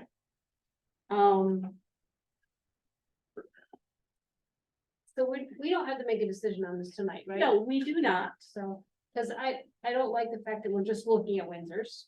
I would definitely want to look at a cross reference of things. Yeah. And I did, find out at the leadership conference, there is a pathway where what Eric is talking about, and I'm not even know what the rules are, to be honest with you. The school districts are asking people to sign up 24 hours in advance of the school board meeting to be able to be part of the public comment time. So I've I seen some don't, others that say that they have to sign Sign something up. when they come They in. can, yeah. yeah, Syracuse is doing a big run on this, so I'm really kind of curious is what is happening and what is actually available to us. So I'd like more information about this. Would anybody be okay with trying this out as an introduction to public comment, not as a final, but as a trial? And continue looking at what our options are, and of course, what you're talking about, signing up and whatnot, that is a separate thing from this. Yeah. My But- personal professional opinion is I'd rather stick with what we have until we have more time to look at this, but that's my opinion. You guys can have yours. That's fine, I agree. I would agree with that too. I would rather just not rush it. that's fine. Yeah. And especially personally, just. One district. I've heard No, it. no, I know me more personally, just things get passed down, and when I hear Windsor, I automatically Yeah, I know. kind of, no, it just, there Yeah. it tends to be a. And it's not, we can be, Yeah, no, and I take offense to that sometimes, I don't mean it to you, I No, I mean know. personally, and over the time, and when you hear it, so I'm not trying to be negative. Not trying to be negative, I'm No. just, there's a perception across the area for different things, and I'll leave it at There that, is. and it's not. So I automatically kind of recoil a little bit, just. I am a proponent of cutting our current statement in half. But let's take time to do it. Let's say. the time And to it do takes, right? it's wordy, it's very wordy. Yeah. So that's key point number 2, right? Yeah, it was needed at the time, Yeah, absolutely. We but were it's going not to go- necessarily needed now. Yeah. But I agree, I don't want to make a decision tonight. Do we need to have like a special board meeting or something to do this in? How can we do that, Joanne? To have To discussion. review it, to have Yeah, discussion and about it. try to make We a can change. have a work session. Yeah, like a work session. or We could do something similar, like maybe if most of us are free when you want to have the special meeting, maybe possibly we could have the special meeting at 7 again and have a work session from 6 to 7 something like that. to discuss this, and then we're round about the same time that we would normally be coming in. But Stacy, would you be able to send out emails asking if everybody would be available on the 29th? The only thing I'm gonna say, Okay, I'm not sure we'll have all the hiring done by 29th. well, you Like, said, the yeah, week before. I know, you but to would know that I'm not, like, I mean, I'm just. You're I gonna don't- try. It's been tough, have- Okay, All right, and, yeah. but even if you Yes. don't have it all done, I'm sure that you would want to have, So you're even still thinking maybe 31st or something? like the Thursday or something. right? Okay, The 31st. starts, yeah. just to give Oh, us- man, that's a traffic. What day is that? Or something like that. Well, That's like, like 31st. Oh, so August 31st. That's what- Are you saying August Yeah, 31st? let's do it on a Thursday instead of a Tuesday. Yeah, just because I gets closer to, you know, a chance Thanks, to get Tom. everybody on board. That's a trappers convention. I'll go to that. Yeah, that's a good, I used to take the girls, everybody in Very boots on. The one thing that I would like to see, just as a suggestion, until we figure this out. I don't know if it's a cheap fix or an easy fix, but I think for people who are out there and they have this 3 minutes. If we had a clock up here that was visible for student people to see that the 3 minute timer is on for them. I think it would be really, really helpful. I'm pretty sure we can set a timer on the TV. Anything that we could do, I think that would be that so good, helpful for Lexi? people. To not feel like, oh, beep, beep, beep, beep, beep, beep, beep. Or to have to interrupt people. Yeah, they can see it. So, wanting that. Yeah. Is this 3 minute thing just where did the 3 minutes come from? It's just a Standard standard industry. Robert's rules through traditional meetings of history. Usually They 3 to 5 sometimes. Yeah. And it came about, Ooh, needed with Well, I know people Yeah. have to be limited clearly. I just wonder where the number came from. 3 minutes is what most school boards do. There are some that do 5. But I would say the majority, Yeah. what? He's heard I've it seen too. some with two. Yeah. Those are usually when there's, like, but that's when there's a lot of people. And if someone is speaking and you raise your hand and Molly says, I motion to extend the speaker's comments another 2 minutes because I'd like more information. Can you do that? You can present that to the president and We'd have to look into if that's gonna be, part of our rules, yeah. only because. Consistency. Consistency. It's not just Robert Rules of Order, it's that. When we first started with the 3 minutes, what we ended up having was people who were. Passing off their notes to other people in the audience to continue on. And, oh yeah, we had a tag team. People like, yeah, and there'd be like 10 people. Oh, now she'll start this paragraph. That's creative though, I'll give it to him. it's the most organized the community was in a long time. I would be more likely to. Say, if you have further comments, you have an option at the Yeah. second. Right, no, and that's good, having Yeah. the 2 separate times, and I agree, I think the clock should be up. Yeah, And people can see it, and then they can shorten whatever. And they need to not shorten, all and boards then- have 2 options either. Yeah, so. right, but I That's- do think that at least for now, we should keep the 2 options. Yeah. Yeah, no, I Um, agree. But I think that we will end up running into some issues if we. Allow people to extend their time. We can invite them back again. We can offer them the 3 minutes at the end of the meeting if they've spoken up at the beginning. I think that there are other options that would be less likely to lead us down into a rabbit hole. Yeah. I have a No, I lot agree. less problems with the people, as long as there were 10 people out there that did 3 minutes each on that subject, I think that was. I have less of a problem with that than giving that one person 30 minutes. Oh, yeah. Yeah. Because if there were Right. 10 people that were willing to say, I agree with you here. To me, that's their 3 minutes, and the way they use it is Right, the way yeah, they use yeah. it. And I'm not trying to get against that, I'm saying that. Yeah. To me, if there's 10 people, they all get 3 minutes if they wanted to read one person's for 30 minutes, and rather than that one person extending to 30. Yeah, it's always. An issue of balancing between remembering that.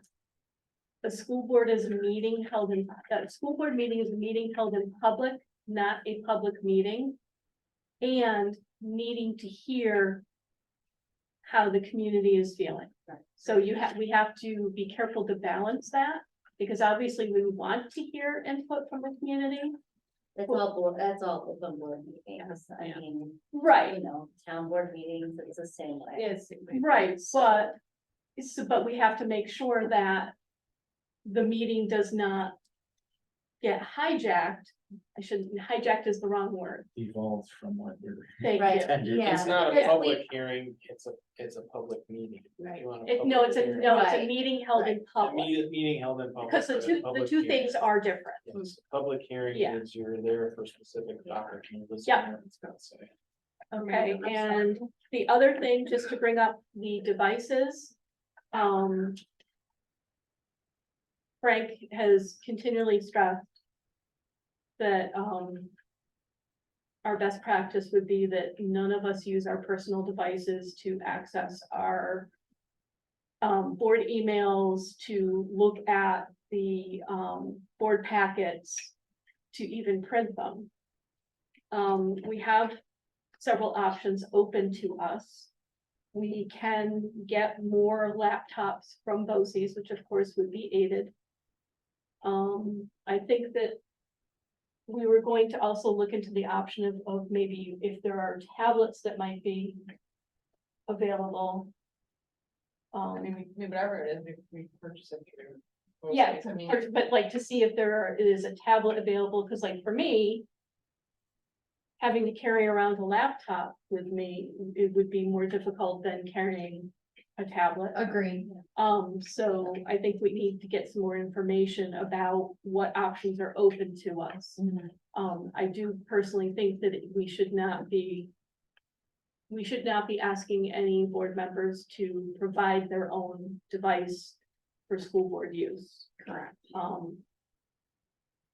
That's my opinion.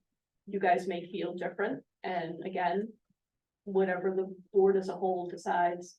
But I certainly think that if we can find out what devices they have available to us to use as board members. we would purchase it through them. Right, no, I know. Yeah. But Yeah. find out Yeah, what is yeah, available, Do you want a pricing? Do you want to- suggestions. Yeah, I guess I kind of do, because like if getting a laptop is, you know, Do they have a lighter I'm edge? just, What the do they have lighter edges? Chromebooks are 300, laptops are a little bit more, for 350 maybe. What's that, Tom? Right. I don't really know what that is. The Chromebooks take care of all Okay. the stuff that we need to download and do. I mean, I don't understand where the attorney has a foot in the horse race, if you know what I mean, this is all cloud services, so foilable or not Right. on your device. You can your device can get thrown in the toilet, you pick up another one, you sign in, all your stuff's there. Right. So it's in the cloud, if someone wants to foil your stuff, all audit logs, all trace histories is in the cloud. Yeah, but there's a lot of personal stuff on here that's not in the cloud. So if they have to take this because there's a FOIL request, what we were all saying with Frank But is You that, shouldn't ever have to. well, no, that's not His point true. is, we have to prove that there is not. Right, so No, I have, we don't have. Yeah. to No, because the lawyer service- does. no, I would have to give this up. And then they would have to investigate on this, and I do my personal, my work, and the board stuff on here. And I don't want this taken away from me. Yes, there is stuff in the cloud I can retrieve, but there's a lot of stuff that's not on the cloud that's in here that's personal and work related. But if they take that because I use it for board, then I have a problem with that. No, so that's my argument with legal, because I work in IT, and the thing is, if it's in the cloud, from an accessibility standpoint, all of that stuff is logged. So from a log standpoint and a legal standpoint, that's false. And And I would I'm question. gonna the agree attorney. with him, I agree with you, and I do agree with Frank, but, the one thing is. We know from experience, and I'm sure you can say this. People will have a laptop that they're given to them from the school. And just all of a sudden, an email, and all of a sudden, I need to get it connected, and it just happens just like that, and you use your personal device. And it happens all the time. I mean, we do it all the time, so I don't care which way we go, and if somebody gives me a laptop and says I have to use it for all my board stuff, that's fine. I usually use my college device. My college device is 100% protected in what ways it can. If it get foiled, I'd say, go ahead, take it. I don't really care. My phone, I'd be unhappy about, but I do personally, once in a while, log on to my Portland email account or my school account, so I'd be stuck in a mud, but Right. that's my choice. That's my thing. I don't want them to take Tell this, if I because I have download stuff it. Yeah, on there just that's from- not from- FOIL. But from the Office 365, I can tell every single app that anybody's Yep. logged in as the administrator. Right. So if you've logged into it from your cell phone or you, I can see when it was, what time, what, what emails you looked at. Oh, and if you hit print, all of that stuff is accessible. Yeah, Even Google Drive, all of that stuff, every time it's 100%. accessed. Yep.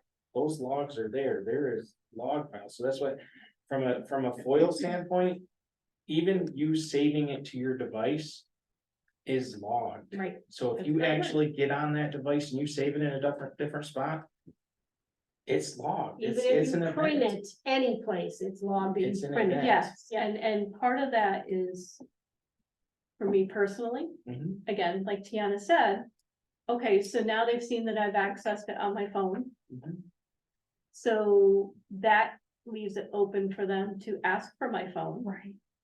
That was his point. right? That's what Yeah. I don't want, So, yeah. so It makes legally, sense. you could It fight. makes no this, sense. you They could can sign behind it, the scenes. but They don't it need doesn't physical mean place. necessarily- Yeah, I agree. We agree with you, but that's not the reality, so if I printed something off from this, which I did, now they can take this for 3 weeks. Tiana, you're never gonna use your cell phone for any school's work once we give you a computer, ever. Well, that's the thing, if I have, well, and I hear But you what don't you're. use your phone. Right, anyway. I hear what you're saying, Chris, but when he said that, it kind of scared me, because I don't wanna lose my phone for 3 weeks because somebody. Complained about something. I've been spoiled so many times, Okay. nobody's taken my phone yet. Oh, okay. Well, And I it think just, that it would just, be it caused me concern, Yeah. because I turned in my work phone and made this my work phone, so I get reimbursed. So now I only have one phone, but then if this is Right. taken away, I'm like, I feel like I'm lost. So what we're looking at is options, right? Okay. And options is good. Yeah. We're not making a decision on it, but, like Tiana would feel very uncomfortable thinking that her phone could be taken. Right. Well, no, and if the stuff gets downloaded to your phone to where, because it becomes a chain of custody thing. Right. But the thing is, because there's literally nothing stored on your phone is accessing it. I don't see how it can be foilable, because it's an access. Okay, well, here's an example. There have been times when I've had to digitally sign things that were not PDF documents that were set up to be digitally signed. It wasn't an app on your device that you used to digitally sign it. No, she probably signed it and scanned it. No. No. If it's an app on your device that you have to digitally sign, then it's foilable. Right. Right, and Because that's. then it's your owned device and your owned app. Exactly, and that's what I'm saying, is that, Under regular email, Google Docs, not required, under I- that, you're exactly. yes, and that's what I'm saying, is that in order to sign something, So you I might have want. to, right, Because she's the president and the vice president they're both required at times to sign stuff Mhm. as board members and there are times when it has to be signed immediately. today. Right, exactly. But with Adobe, I know with Adobe Pro, and Yeah. you signing into the website, you sign into the website. Right, but you not don't every, Use the app. but not everything is set up to be done on Adobe. Oh, yeah, so if you're Right. using a different product, it has So other. can I ones, make a but- suggestion that we talk to BOCES and ask them what the best practices are for the? I'll feel for cell phone too, while we were talking. Microsoft Teams, we all have access to, Yeah. correct? Boards would be the best resource. Stacy Yeah. should reach out to Probably school boards WebEx. to ask what other boards are using for device management. Yeah. There you go, device management, thank you. Thank you. I don't wanna go down a rabbit hole here, but he Yeah. made a big deal about it during our discussion, so. Yeah. I would like So- to have that. My phone's encrypted, so I don't. So at this point, what we're looking for is further information on best practices, next steps. Yes, Sounds good to me. please and thank you. Okay. My apps gives us access to all the 365, including Teams, right? Yeah, ours does. Okay, because in place of cell phone, I mean, not the greatest, but if you have to make a phone call to somebody board related, make it through Teams instead of using your cell phone. I love Teams. And basically, it gives you. Worst thing in the world. Can I ask Joanne a couple of questions real quick for board comments? So Joanne, real quick on the school summit and then your leadership retreat, I believe was 3 days long. And you guys went through all the stuff we talked about at the school summit in addition to other things. All of those items that you talked about, strategies, how you're gonna go and move forward with that whole, I mean, you mentioned a lot, I documented it all. Obviously, one of the first steps is updating the code of conduct, and I mentioned I'd be interested in being on that committee. But outside of that, are you going to have an outline plan approach to how you're gonna do all of this? Okay, you are, and do you know what your timeline looks like right now for that? Well, again, like everything else, so we didn't have a lot of representation at that summit. Right, So some of what needs to happen is we have to talk with teachers and get more of them involved. Okay. because Some of the basic things that we talked about right there needs to be like an education component there with Okay. them at the beginning of the year. And then we're gonna, like I said, we're gonna have teams in buildings looking at what other things can we do to improve the culture, essentially, that's what we're talking about in our schools. okay, So within, the first couple of weeks of school, we're gonna, first of all, have to gauge how that's going with faculty and staff. yeah, And because. then we know like what the road's gonna be as Well, far as. this getting is- there. Well, after going to that school summit, this is like a huge initiative. And I would love to see this as one of your overall goals, because this, after seeing the results of these 3 categories, it's a huge. Yeah.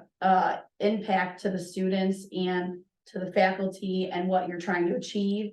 So to have a plan in place and get people engaged quickly, I would hate to see this still be a conversation down there. While it still will be, I would like to see improvement on it. Sure. So this is huge. And while we're at it, not that I wanna keep you here any longer, but we do have to do board goals too. Right. Brings me to my board thing. Oh, wait, can I real quick? I'm sorry. Yeah. No, it's fine. No, I wasn't done. So it can't be your turn till I'm done. So real quick on concession stand use. Uh-huh. I still would like, I heard you loud and clear, the district will run it. I'm happy to hear that. And I would also like to see, how soon in writing that you would have some sort of policy or procedure in place, that we can look at. That's also, with the use of facilities. Again, I'd hate to see this wait until, the end of next year, because all these people that want to utilize Oh, this. no, we're both. Okay, because, we talked about this last year, and obviously we didn't have the new concession stand. Yeah. But there were issues last year with the redneck concession stand down there. With people not being able to use it when they wanted to use it. And then, the Athletic Advisory Council, I would like to see Murphy provide an update on how all that's going, because there's lots of people that continue to ask questions about the different programs that are offered or can be offered, so. I just want to see an update from her on that. Y'all done, Tiana? Yep. That was not a redneck concession stand. It was a very good concession stand. It's been doing well in our community for a long time, but thank you for your comments. When I was at the leadership conference, I know we've been looking at doing the new board goals and superintendent evaluation. And we looked at NISBA's document and all of their goals, because it's got the right standards and everything. One of the things that I found out at the leadership conference is that many of our districts are using what's called the super eval electronic product. It uses all of NISBA's actually developed board goal for the superintendent set their goals and everything, and it does it electronically, which we are trying to move toward. And it's, I'm from understand that it's BOCES does it, so it's It's a BOCES. refundable. It's a BOCES, so I don't know if we can look to see what the cost is, because from what I understand, it's aidable, you pay it for the first semester, and then after that. You can have all this. Yeah, Zach, you can hand over, but Yeah. several of the school districts in our BOCES are using this product and they're very, very happy with it. So I thought it might be something we can look to so that we can have a more organized evaluation system. Yep, I can get that. And if it's gonna be 90% aidable, it might be worth our effort to do it instead of trying to make it by ourselves. Yep. And then again, I'll give you this document and I'll send you the resources. Thank you. Okay? That's all. No, Zach. Question for you. Back in the beginning, there was the dinosaurs, I know that, not that far back. I can count that from June. I don't live there. I don't know. There's a line for Airmark for box lunches for the 5th grade. Are you talking about the extra classroom report? Yeah, Oh, it's probably for the Philadelphia stuff, right? I would imagine. Yeah. Yeah, it's probably for the Philadelphia stuff. right. How many people were on the trip? Wasn't there like 100 and something like that? What number, what are you looking at? The outstanding checks? The Airmark was the vendor. So, okay, yep, I think that was for the meals for Adventure Aquarium. So all kids would have a meal when they went. And that was how many kids? Oh, boy, I don't know, you'd have to ask me that in my That's- office when I had paperwork. Yeah, There's that's a another lot. one of those that it's hard to answer. Emails Anthony. Yeah, just email him and he can tell you because he doesn't have that information right in front of him. And is our connection to Airmark through the cafeteria?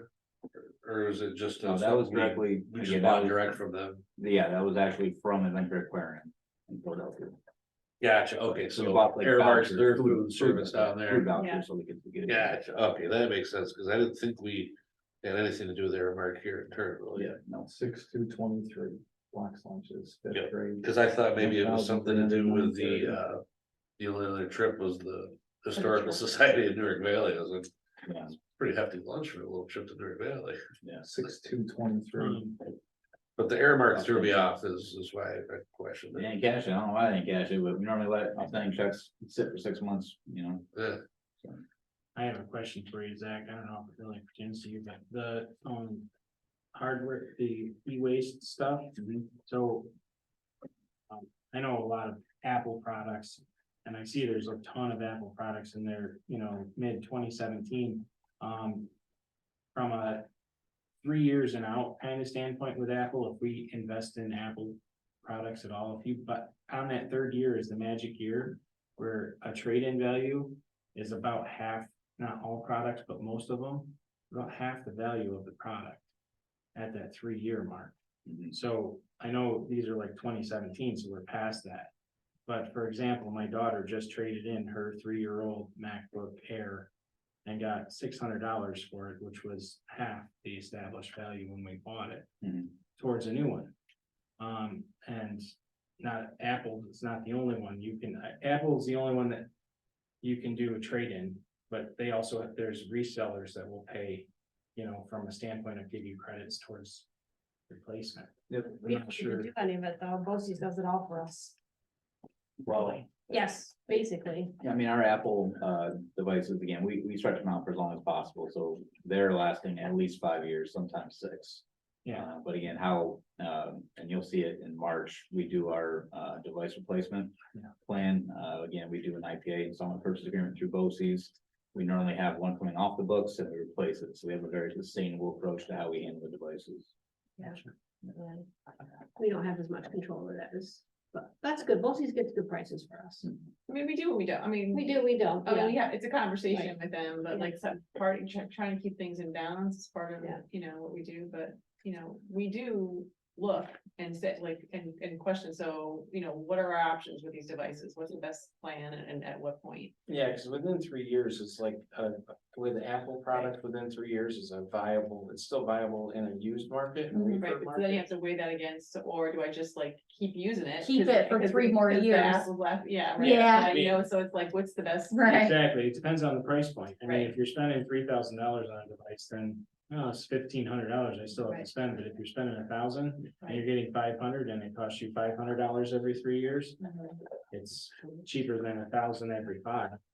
You know what I mean? Because you're getting a better device midway through, so you've got them up to snuff. That's the way I look at it, but. They just made me get rid of my 10-year-old MacBook, Mac that was working perfectly. No longer will take security. there it is. I hated them. Well, Apple, they shut you right down. I have one of the 1st generation iPads. It's an awesome dust collector. That's the key to it. Okay, I'm ready. Are there any other, board comments? Hungry. I agree. Okay, then we are going to adjourn our public meeting at 9:14. May I have a motion? Thank you, Chris. Second. Thank you, Eric. All those in favor? Aye. Any opposed? Any abstain? Thank you very much. I wanted to get this, I almost. I'm the one that picked it up and gave it to you, but you. Welcome again, Frank. It's really cool.